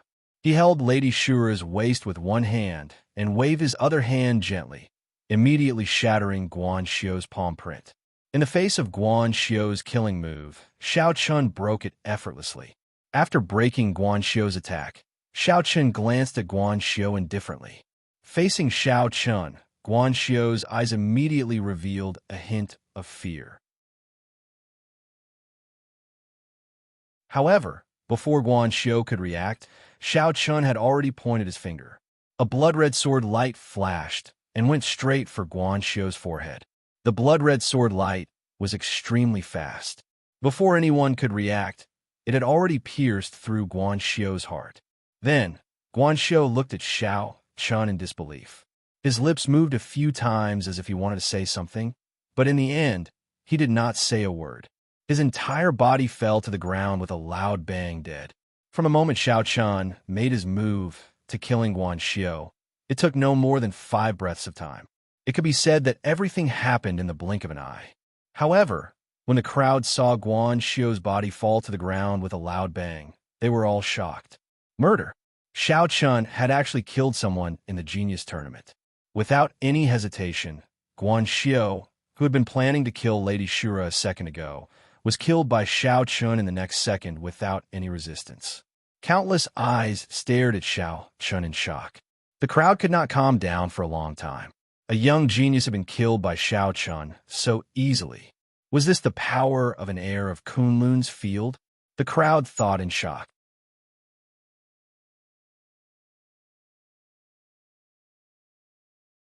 Chapter 1812. The 8 heirs of the Hachiba Sunkai were about the same age as the geniuses present. In fact, Xiao Chun was even younger than most of the geniuses present. However, Xiao Chun was able to kill a genius like Guan Xiu despite being the same age. One could only imagine how big the gap was between them. One should know that Guan Xiu was not Zhang San or Li Si. In the immortal realm, or even the entire First Wilderness, Guan Xiu still had some reputation. Even so, he was still killed by Xiao Chun with a single finger. He did not even have time to react. Ignoring the shock of the crowd, Xiao Chun landed on the ground after killing Guan Xiu. He looked at Lady Shura, who was still in his arms, and asked, "How are you? Are you okay?" Xiao Chun's voice was not gentle. It was even a little cold. However, Lady Shura, who had been in a daze, immediately came back to her senses. She blushed and lowered her head, not daring to look at Xiao Chun. She replied softly, I'm fine." Lady Shura did not know why, but she felt as if she had been electrocuted when she was so close to Xiao Chun. She felt an indescribable feeling.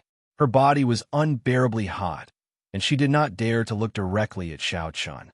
Seeing Luo Shan's reaction, Xiao Chun did not say anything more. He slowly loosened his arms and let Luo Shan out of his arms.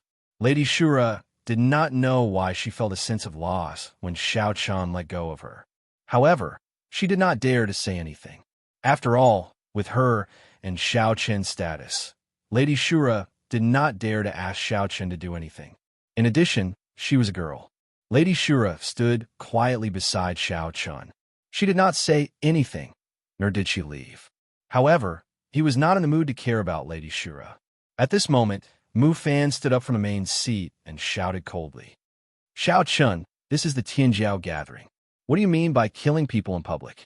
After Xiao Chun had killed Guan Xiu, Mu Fan had immediately attacked.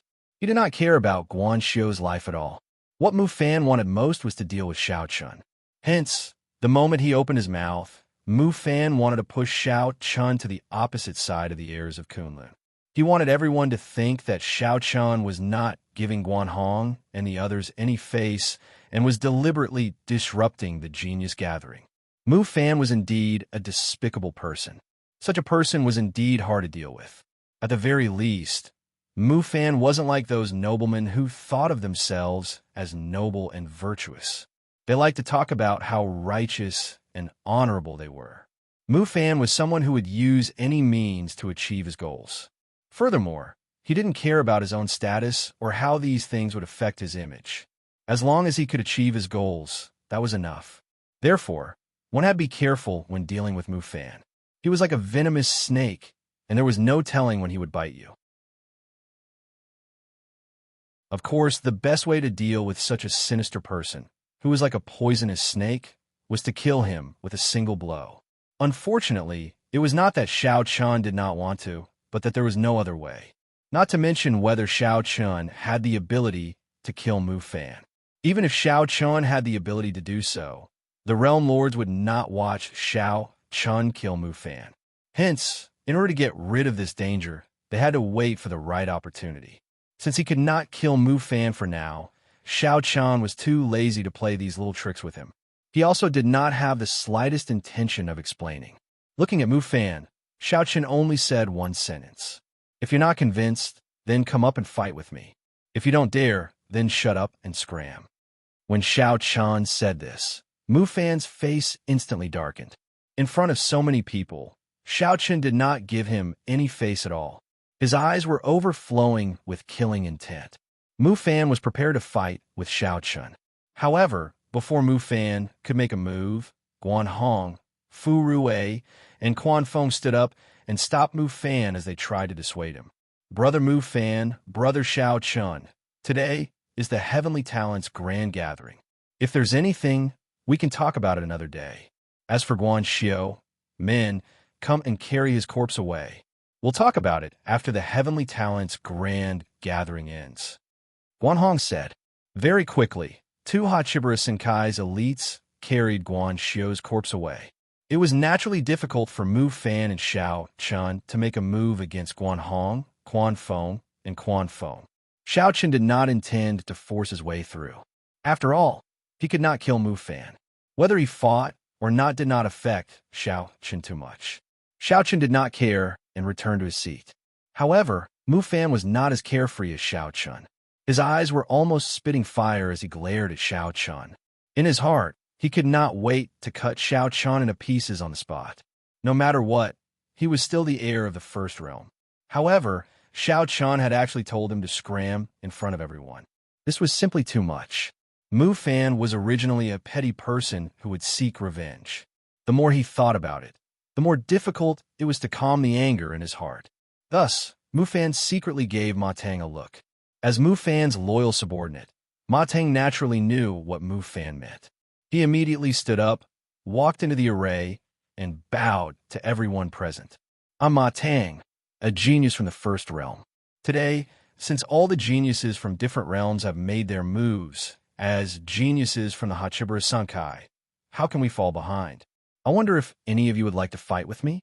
Ma Tang took the initiative to step forward. It seemed like he was simply trying to learn from each other. However, everyone present knew that things were far from that simple. As he spoke, Ma Tang's gaze was fixed on the geniuses from the Seven-Realm continent and the Seventh Realm. It was obvious that Ma Tang was doing this to vent Mu Fan's anger. With Ma Tang's strength, among all the geniuses from the Seven-Realm continent and the Seventh Realm, besides Xiao Chun, only Yu Shujin could fight with him. Therefore, after Ma Tang's voice sounded, everyone's gaze involuntarily turned to Yu Shujin. Facing everyone's gazes, Yu Shujin helplessly smiled bitterly. She was about to step onto the stage when a somewhat hoarse voice sounded first. Since you're so smart, why don't I play with you? Along with the voice, a mysterious person covered in a black robe walked out from the crowd. Judging from the voice just now, this person seemed to be deliberately hiding his identity. His voice was so hoarse that it was impossible to tell if he was a man or a woman. At this moment, his entire body was shrouded in a large black robe, making it even harder for people to recognize his identity. The sudden appearance of this mysterious person immediately attracted everyone's attention. Ma Tang's face was ice cold as he stared at this person and slowly said word by word, "My friend, there are some things that you should do within your capabilities. Forcefully standing out will not end well." The meaning of Ma Tang's words was obvious. Obviously, Ma Tang's target was Yu Shujin. However, upon hearing this, the mysterious person had no intention of backing down. He slowly walked up to Ma Tang and spoke in a hoarse voice. "Why? Didn't you just say that you wanted to learn from each other? Do friends have to be picky when it comes to learning from each other? Or are you afraid to fight with me? Begging for your collection, begging for monthly votes, begging for recommendations."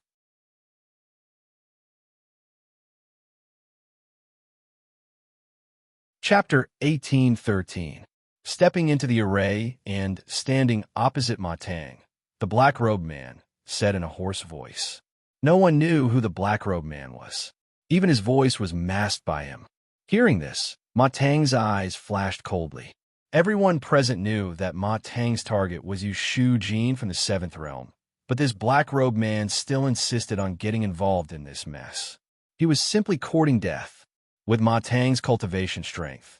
To be honest, he was not afraid of anyone present except for a small number of young prodigies from Hachibura Senkai.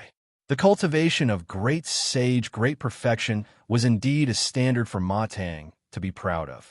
Although he was still far from heirs of Kunlun's field, Ma Tang was indeed very strong compared to the general young prodigies. He was ordered by Mu Fan to embarrass the Seventh Realm, but who would have thought that a troublemaker would appear halfway? This made Ma Tang very angry. Ma Tang stared at the black-robed man. Although he did not know his identity, Ma Tang had already decided to teach him a lesson. No matter who this black-robed man was, he couldn't be from the Eight Desolation Immortal World. Since he wasn't from the Eight Desolation Immortal World, Ma Tang had no reason to be afraid of him. After all, there wasn't a single power in the First Desolation that could threaten the Eight Desolation Immortal World. Ma Tang stared at the black-robed man and said coldly, "Since you are courting death, don't blame others. I'm afraid it's impossible for you to kill me." The black-robed man was not afraid in the face of Ma Tang's coldness. He replied coldly, "Insolence, courting death." Hearing the black-robed man's answer, many prodigies present had such thoughts. Who was Ma Tang? He was the second most powerful person in the First Realm, and this black-robed man was obviously not from Hachibura Senkai. In this case, he dared to contradict Ma Tang. Wasn't he courting death? Some were curious about the identity of the black-robed man, but at the same time, they felt that the black-robed man was really courting death. Under everyone's gaze, Ma Tang took the lead. His feet moved, and he immediately rushed toward the black-clothed man. His right fist was tightly clenched, and terrifying spiritual energy continuously gathered on it. Ma Tang did not show any mercy as soon as he made a move. His great sage, great perfection cultivation soared into the sky. Although he did not use martial arts, the power had already made many of the supreme talents present change their expressions slightly. As expected of a genius from Hachibura Senkai, Ma Tang was very strong. At the very least, he was stronger than all of the previous contestants. Furthermore, he was not just a little bit stronger. As the number 2 figure of the First World, Ma Tang indeed had the strength to be proud of. He threw out a punch, and a terrifying pressure instantly enveloped the mysterious black-robed man.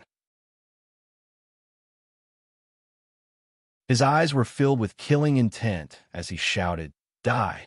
Ma Tang obviously attacked with the intention of killing this person. Looking at Ma Tang's punch, many of the supreme talents present thought that the black-robed man would not be able to withstand it. No one was optimistic about the black-robed man. It cannot be helped. Ma Tang's strength was too strong. If the heirs of Kunlun did not make a move, Ma Tang was basically the strongest group of people present. Except for Hachibura Senkai's supreme talents like Yu Shu Jin, who were at the same level as Ma Tang, others could not be Ma Tang's opponent at all. Everyone thought that the black-robed man would definitely lose. However, at this moment, in the face of Ma Tang's punch, the black-robed man did not intend to dodge at all. He just stood there, waiting for Ma Tang's punch to hit him. "Are you scared, silly?" Looking at the black-robed man's indifference, a supreme talent from the First Realm laughed contemptuously. However, just as he finished speaking, a white and slender palm slowly extended from the loose black robe. Then, under everyone's gaze, the black-robed man easily caught Ma Tang's full-strength punch. With a boom, the fist and palm collided. What was shocking was that the black-robed man did not move at all in the head-on collision. On the other hand, Ma Tang's fist was firmly caught by him. A terrifying gust of wind was rampant in the formation. The loose black robe also swayed in the wind. He caught it. Seeing this scene, many people's faces were filled with shock. Anyone could see that Ma Tang had not held back at all on his previous punch. Although he did not use any martial arts techniques, its power was already extremely strong. However, even so, the black-robed man caught it easily in the end. He did not seem to be under any pressure at all. The final result was completely different from what everyone had imagined. Ma Tang's attack was actually successfully blocked, and Ma Tang himself revealed a look of astonishment at this. As one of the two parties involved in the battle, Ma Tang could clearly feel how powerful the black-robed man was. The black-robed man did not use any cultivation at all when he caught his punch. In other words, the black-robed man had relied purely on his physical strength to successfully catch his punch. How is this possible? Without using any cultivation, the black-robed man was able to contend against him with just his physical strength? At the same time, a strong sense of humiliation rose from the bottom of Ma Tang's heart. He was a supreme talent of the Hachibara Senkai, but at this moment, he was actually being humiliated by a nobody. The anger in his heart burned even more. Immediately, Ma Tang retreated, and his aura instantly increased to the maximum. At the same time, he reached out with both palms. Dense laws of fire continuously gathered in Ma Tang's palms. In an instant, Ma Tang's entire body was engulfed in raging flames. His entire body was bathed in raging flames. It was obvious that Ma Tang had brought out his true trump card. Ma Tang's aura was incomparably terrifying. The dense flames seemed to want to burn the heavens, and his entire body was engulfed in flames. He looked at the black-robed man and said coldly, "I don't care who you are. Today, I will not let you walk out of this array safely." As he spoke, Ma Tang reached out with both palms. The terrifying flames instantly suppressed the black-robed man. The power was simply terrifying to the extreme. Ma Tang did not hold back. In response, the black-robed man still stood in the same spot. Only when the dense flames had completely enveloped him did the black-robed man speak in a hoarse voice. "Is this all you've got? To be honest, it's a little disappointing." In the face of Ma Tang's all-out attack, the black-robed man was still unmoved.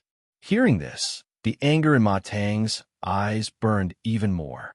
However, at this moment, the black-robed man slowly pointed out a finger. Suddenly, the heavens and the earth dimmed, and a green light flashed by. At the same time, following the black-robed man's first attack, Xiao Chun, Mu Fan, Guan Hong, and the rest of the heirs on the main seats frowned slightly, and a light flashed in their eyes. Begging for collection, begging for monthly votes, begging for recommendations.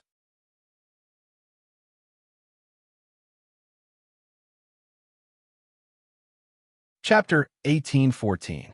When a mysterious black-robed man attacked for the first time, Xiao Chun and the other heirs of Kunlun, who were sitting on the main seat, were shocked.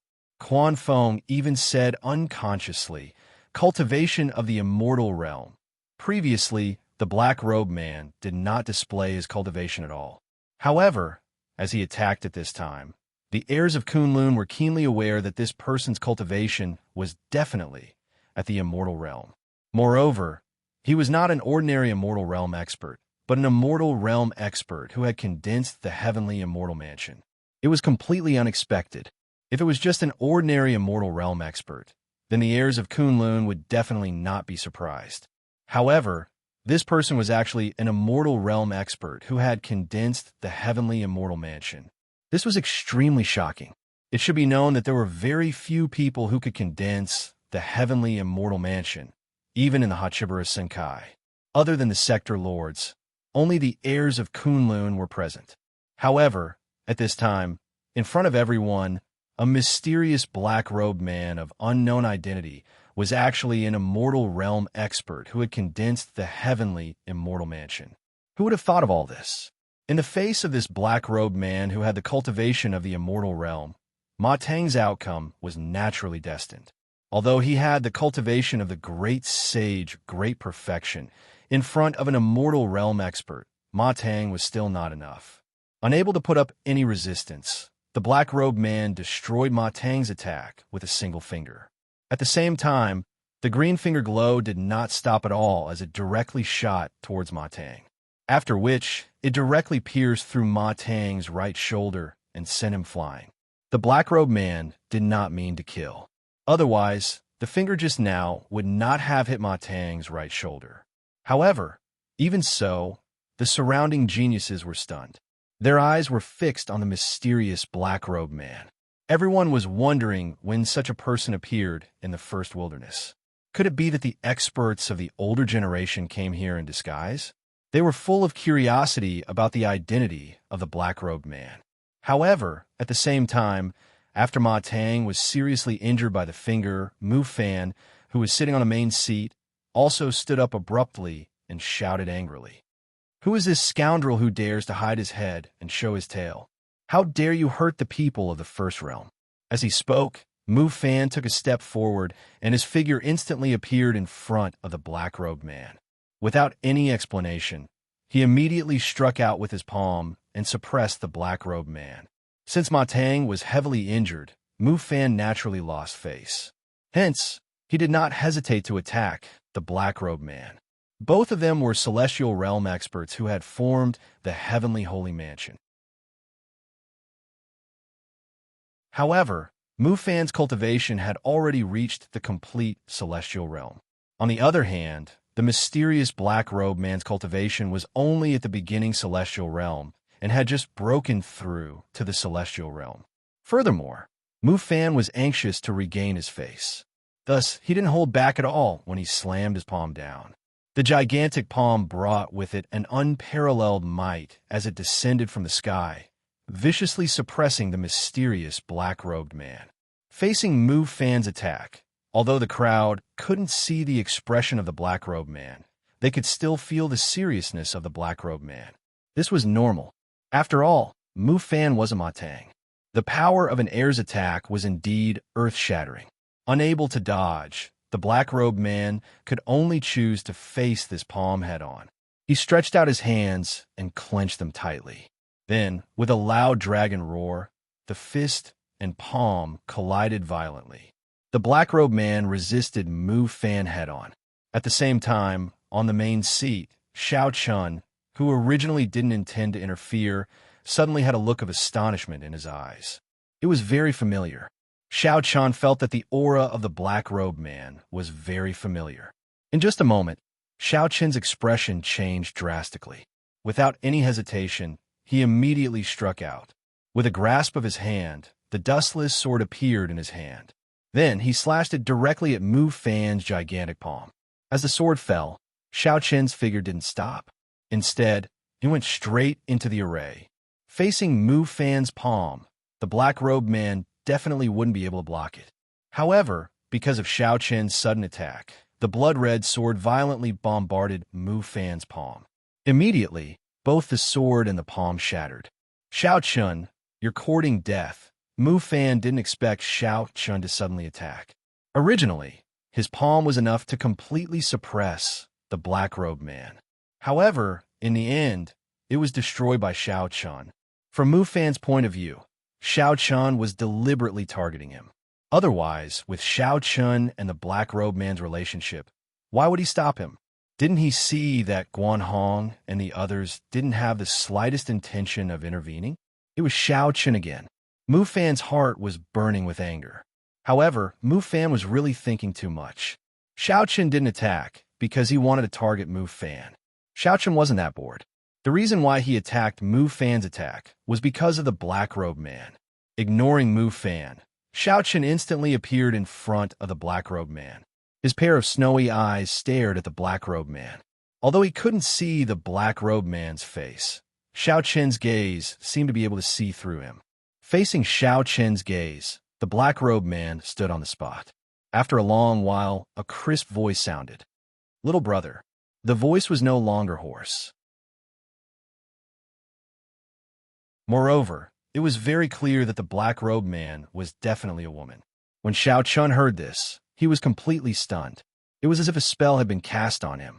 He stood rooted to the spot and stared unblinkingly at the black-robed man. Under Xiao Chun's gaze, the black-robed man slowly removed the loose black robe on his body. Then, a beautiful girl in a green dress appeared in front of everyone. When everyone saw the girl's face, they were all shocked.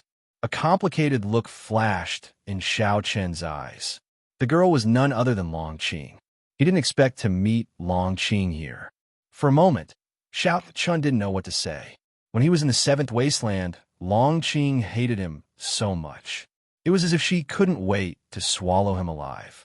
But now, when he met Long Qing again, Xiao Chun didn't feel the slightest bit of hatred from her eyes.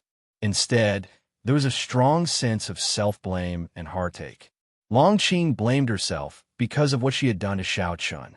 Although it wasn't her intention, it was undeniable that she had indeed brought great harm to Xiao Chun. Thinking about it, the person who was the least important to her had become her enemy when she needed him the most. As for the heartache, it was because when Long Qing saw Xiao Chen's current appearance, she felt as if her heart had been ruthlessly stabbed by a knife. His black hair had turned white, and his appearance had undergone a huge change compared to before. She knew how much pain Xiao Chun had suffered to change his appearance. Looking at Xiao Chun with reddened eyes, Long Qing said with a choked voice, "Little brother, begging for collection, begging for monthly votes, begging for recommendations."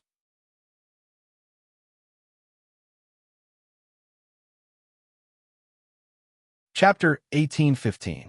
Looking at Xiao Chen's current state, Long Qing only felt very uncomfortable in her heart.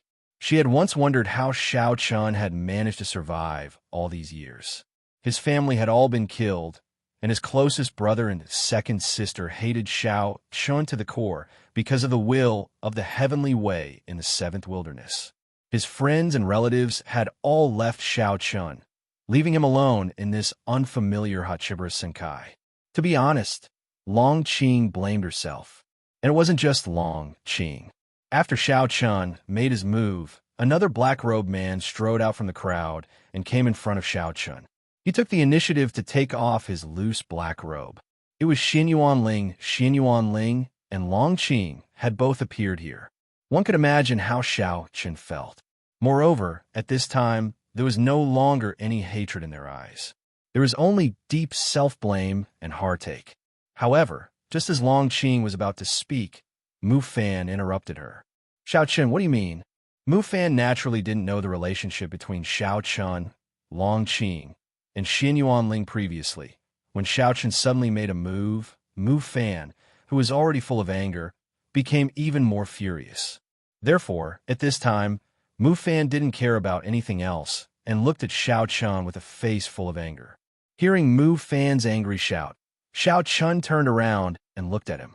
The originally complicated look in his eyes disappeared in an instant and was replaced with a cold look. Looking at Mu Fan, Xiao Chun said indifferently, "Whatever you think it means, it means."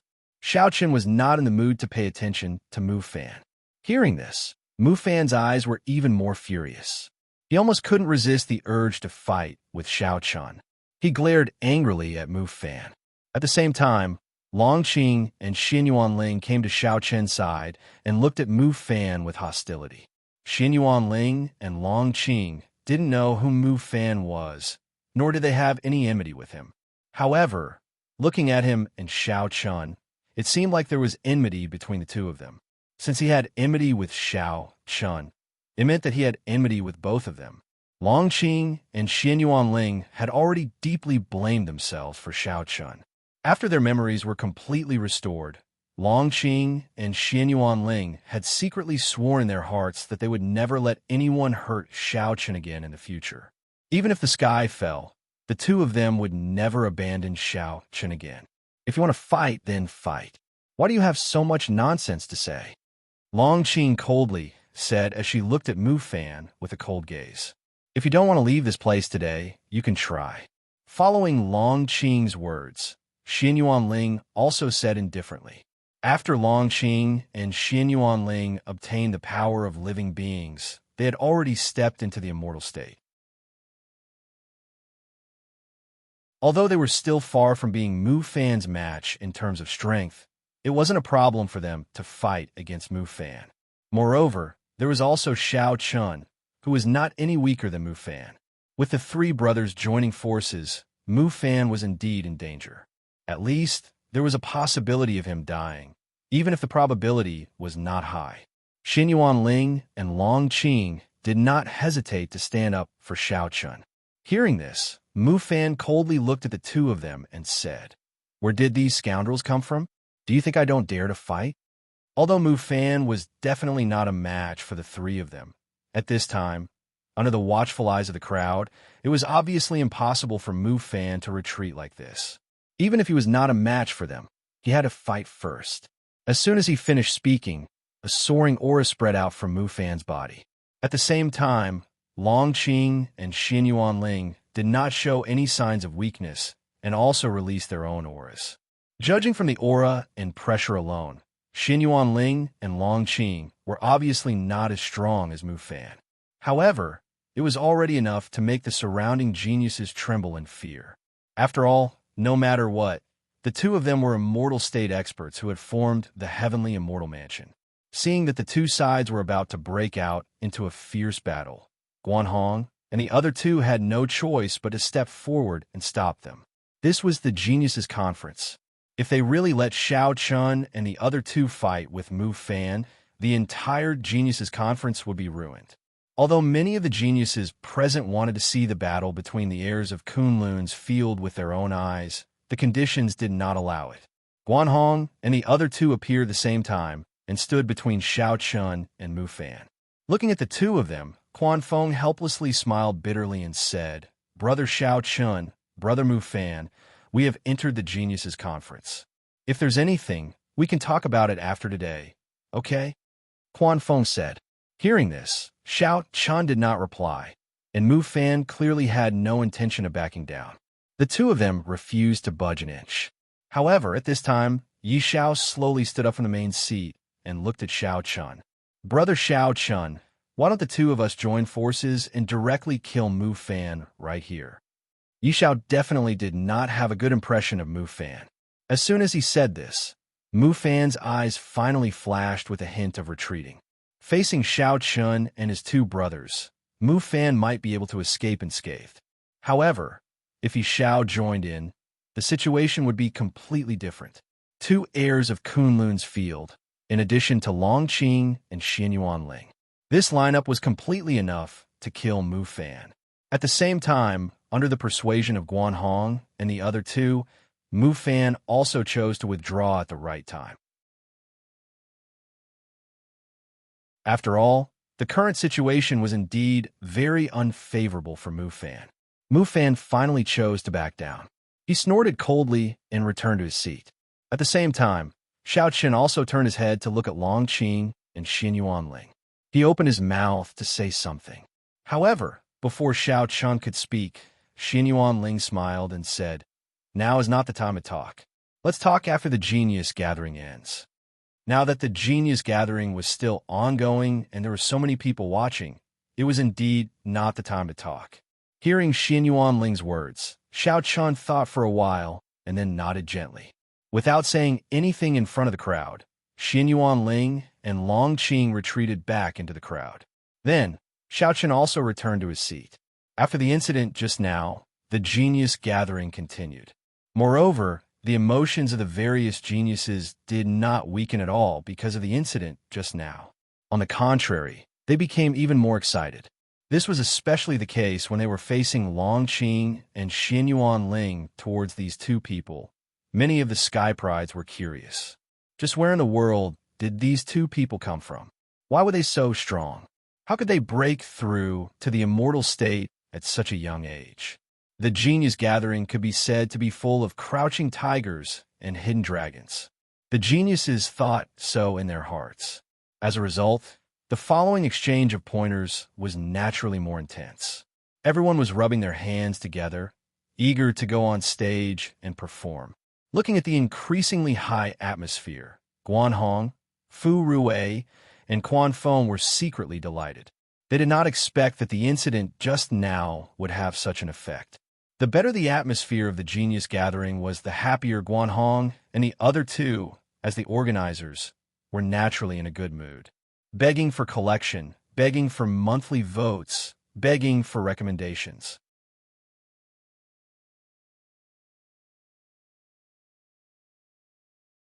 Chapter 1816. Many geniuses rushed to the stage to spar. For a time, the atmosphere in the venue became more and more intense. Longqing and Xianyuanling were naturally sought after by many geniuses. After all, both of their cultivation bases were real. They were of the same age, but Longqing and Xianyuanling were already experts of the immortal realm. Moreover, Longqing had defeated Ma Tang, the heaven's pride of the first realm, in one strike. This naturally made many heaven's prides chase after him. Many people gathered around the two of them. They said that they were here to drink, but their real purpose was to get to know the two of them. In the face of the enthusiasm of the crowd, Longqing and Xianyuanling were very indifferent. The only purpose of the two of them was to come here for Xiao Chun.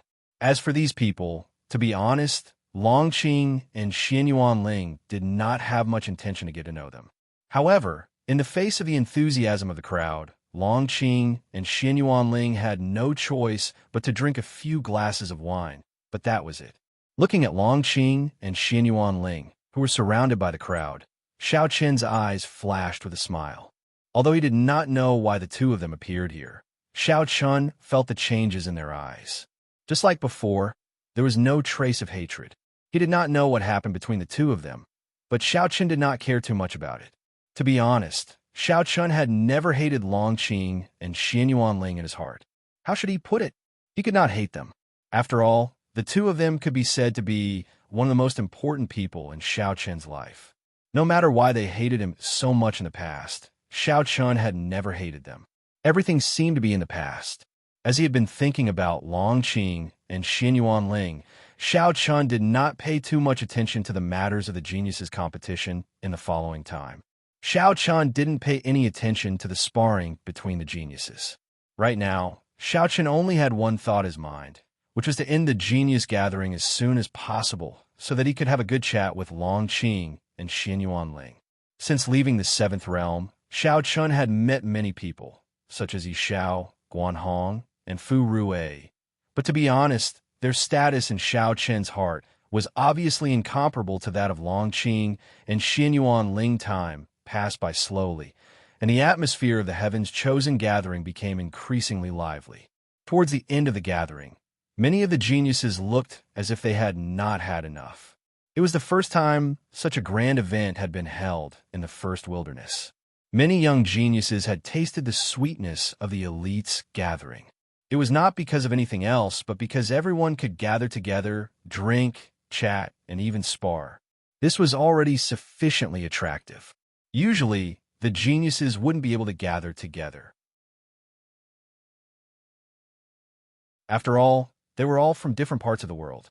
This time, almost all the young geniuses of the first wilderness had gathered together.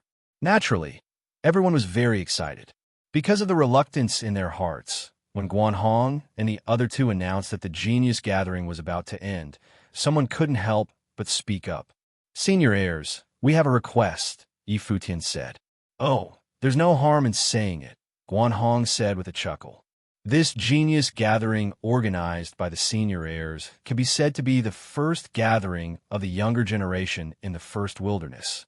We think that such a gathering cannot be ended just like this. Therefore, we implore the senior heirs to formally establish the genius gathering. Every once in a while, the genius gathering will be held once in 100 years. This will also give us a chance to gather together and drink to our heart's content. Yes, senior heirs, if the genius gathering ends just like this, wouldn't it be a pity? We implore the senior heirs to agree. Everyone chimed in. They didn't want to see the genius gathering end just like this. Such a gathering should be held continuously. Even if they were no longer young in the future, there should be a new person to take up the role. Everyone earnestly pleaded. Hearing this, Guanhong and the other two exchanged a look. Then they looked at Xiao Chun and the others and asked, "What do you all think?" To be honest, the success of this genius gathering was something that Guanhong and the other two hadn't expected. Faced with the request of the geniuses, the three of them were actually somewhat moved. However, if the genius gathering was to be held for a long time and completely become a gathering of the first wilderness, they naturally couldn't just rely on Guanhong and the other two. After all, if Guanhong and the other two hosted it every time, it wouldn't be very interesting. Faced with the three's inquiry, Yi Shao was the first to speak. "I definitely can. The genius gathering is good. It would be a pity to end it like this. I have no objections, Chiru said mildly when she heard Yi Zhao's words. I have no objections either, Lu Xiao said. Yi Xiao, Chiru, and Lu Xiao all had no objections. Then, everyone's eyes locked on Xiao Chun and Mu Fan. Faced with everyone's gazes, Xiao Chun was in a good mood because of Long Qing and Xin Yuanling. In addition, although this genius gathering was completely meaningless to Xiao Chun, it was precisely because of this that he was even more reluctant to part with it. Thinking about it, it was indeed a pity to end a gathering of young geniuses like this. Hence, after thinking for a moment, Xiao Chun nodded and said, I have no objections either. Xiao Chun also agreed. In the end, only Mu Fan was left. He naturally wouldn't embarrass everyone at this time, so he also nodded reluctantly. None of the heirs had any objections. In the end, after everyone's discussion, it was decided that the genius gathering would be held once every 10 years. Each time, it would last for 3 days. Furthermore, the host would take turns from the heirs. This time, the genius gathering was hosted by Guan Hong and the other two. After everyone's vote, it was decided that the next genius gathering would be hosted by Xiao Chun. Xiao Chun didn't say much about this. Since they'd already agreed, so be it. Furthermore, when the time came, everything could be handed over to Yu Shujin. He could just be a hands-off shopkeeper. After discussing the matters of the genius gathering, everyone was wild with joy and cheered. Who would have thought that a gathering that Guan Hong and the other two had created on the spur of the moment would cause such a sensation in the end? Furthermore, as time passed, the influence of the genius gathering would become greater and greater in the future. Looking at the cheering crowd, Guan Hong and the other 8 heirs raised their cups in unison. As the host, Guan Hong raised his cup high and spoke loudly to everyone present. Everyone, the genius gathering is a gathering that belongs to our generation. Perhaps in the future, we will grow old, but right now, we are still young. I believe that this era will definitely belong to us. Come, everyone, let's drink to our heart's content. Begging for collection, begging for monthly votes, begging for recommendations.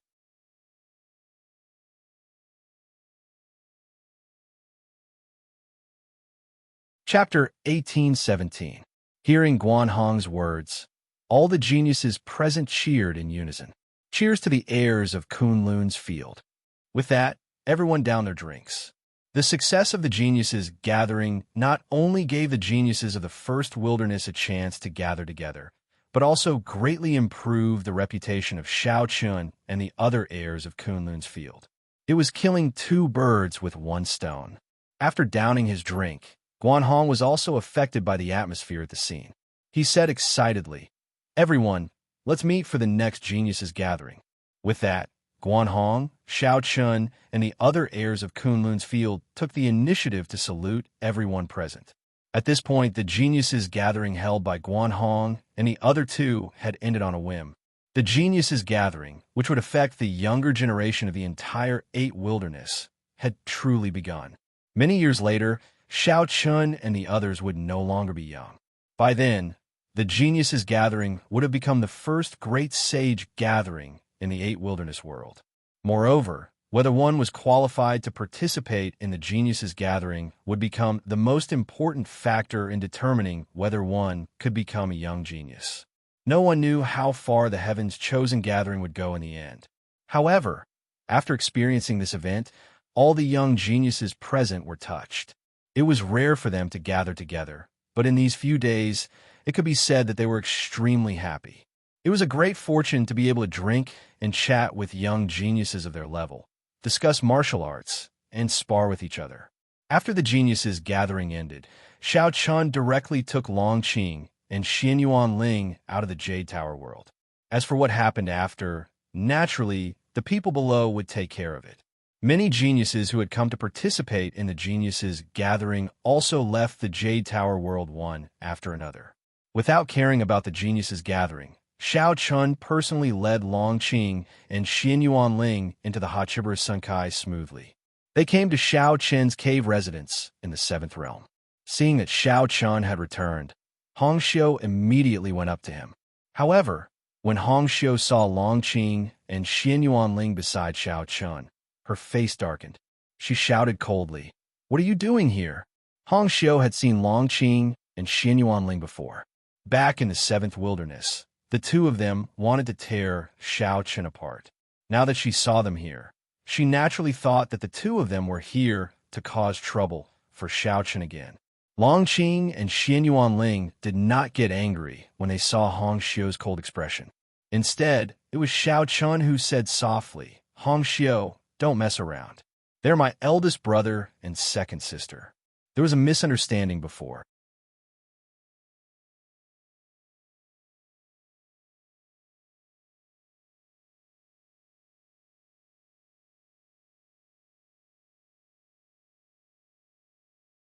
Chapter 1818. In the face of Xiao Chen's inquiry, Long Qing and Xian Yuanling naturally wouldn't hide anything. They immediately explained the matter to Xiao Chun in detail. "Back then, after we parted ways in the first mainland, your big brother and I left the seventh wilderness and traveled all the way. When we arrived at the second wilderness a few days ago, we were lucky enough to find the entrance to the power of living beings. As we obtained the power of living beings, the memories that the seventh wilderness will of the heavenly way tampered with were completely shattered. Speaking of which, we were quite lucky," said Long Qing. After hearing Long Qing's words, Xiao Chen nodded slightly and smiled. It seems that big brother and second sister are really lucky. To be able to encounter the power of living beings was indeed a heaven-defying opportunity. One must know that the power of living beings was extremely difficult to find. But the second wilderness? At the thought of the second wilderness, Xiao Chun guessed that due to the destruction of the second wilderness, many living beings perished along with it. Would there be other power of living beings? The formation of the power of living beings was even further away from the power of living beings. After the second wilderness suffered such an unforeseen event, it was indeed possible that the power of living beings was formed. Xiao Chun pondered inwardly, but at this moment, he didn't have too much time to consider this matter. He would leave it for another day. After asking about Long Qing and Chen Ling, the two of them naturally asked Xiao Chun what exactly happened back then. Xiao Chun didn't tell Long Qing and Chen Ling about the deaths of Xiao Qing, Bai Ruyue, and Qin Shu. The two of them weren't present at that time, so they naturally didn't know about it. Now that they had recovered their memories and trusted Xiao Chun 100%, they were still extremely curious about what happened back then. Facing their questions and recalling what happened that night, Xiao Chen's eyes flashed with two cold glints. His voice was also extremely cold. Some of it was because of the power of living beings. "Back then, after I obtained the power of living beings, I learned everything about heaven and earth. Because of the will of the heavenly way, the seventh wilderness tried to kill me.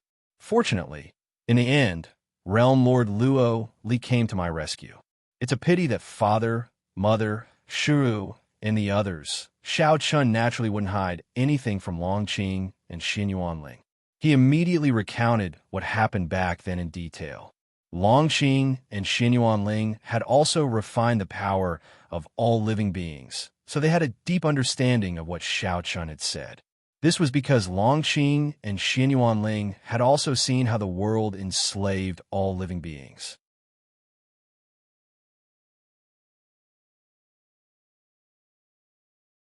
Ever since Long Qing and Xian Yuanling appeared, Xiao Chen's mood became very good. The smile on his face also increased. After all, the two of them could be said to be the closest people to Xiao Chun. Their arrival really made Xiao Chun overjoyed. That night, Xiao Chun, Long Qing, Xian Yuanling, Hong Xiu, Wan, and the wine Taoist gathered together. It was a rare happy day, so wine was naturally unavoidable. However, after 3 rounds of wine, the wine Taoist looked at Long Qing and Xian Yuanling and said, "I say, since the two of you have come to the first wilderness, why don't you join the seventh realm? This way, this boy can rest assured. Moreover, the two of you have nowhere to go now." The wine Taoist suggested that Long Qing and Xian Yuanling join the seventh realm. In this regard, the two of them didn't refuse. Originally, the two of them had come all the way to the first wilderness to find Xiao Chun. Now that they had found him, they had no intention of leaving. Hearing the wine Taoist words and seeing the two of them nod, Xiao Chun was overjoyed. The next day, he let the two of them join the seventh realm. As the heir of the seventh realm, Xiao Chun still had this bit of power. He didn't need to go through Luo Li. He could let the two of them join the seventh realm directly. However, because Long Qing and Xian Yuanling were both young geniuses who had formed the Celestial Immortal Mansion, they were basically comparable to the other heirs. Therefore, after the two of them joined the seventh realm, Luo Li specially summoned them. A few days later, after being summoned by Luo Li, Xiao Chun and the two of them went to the main palace of the seventh realm. When the three of them arrived at the main palace, Luo Li was already waiting there. Looking down at Long Qing and Xian Yuanling, Luo Li said indifferently, "The three of you are really a bit surprising. Please collect, vote, recommend."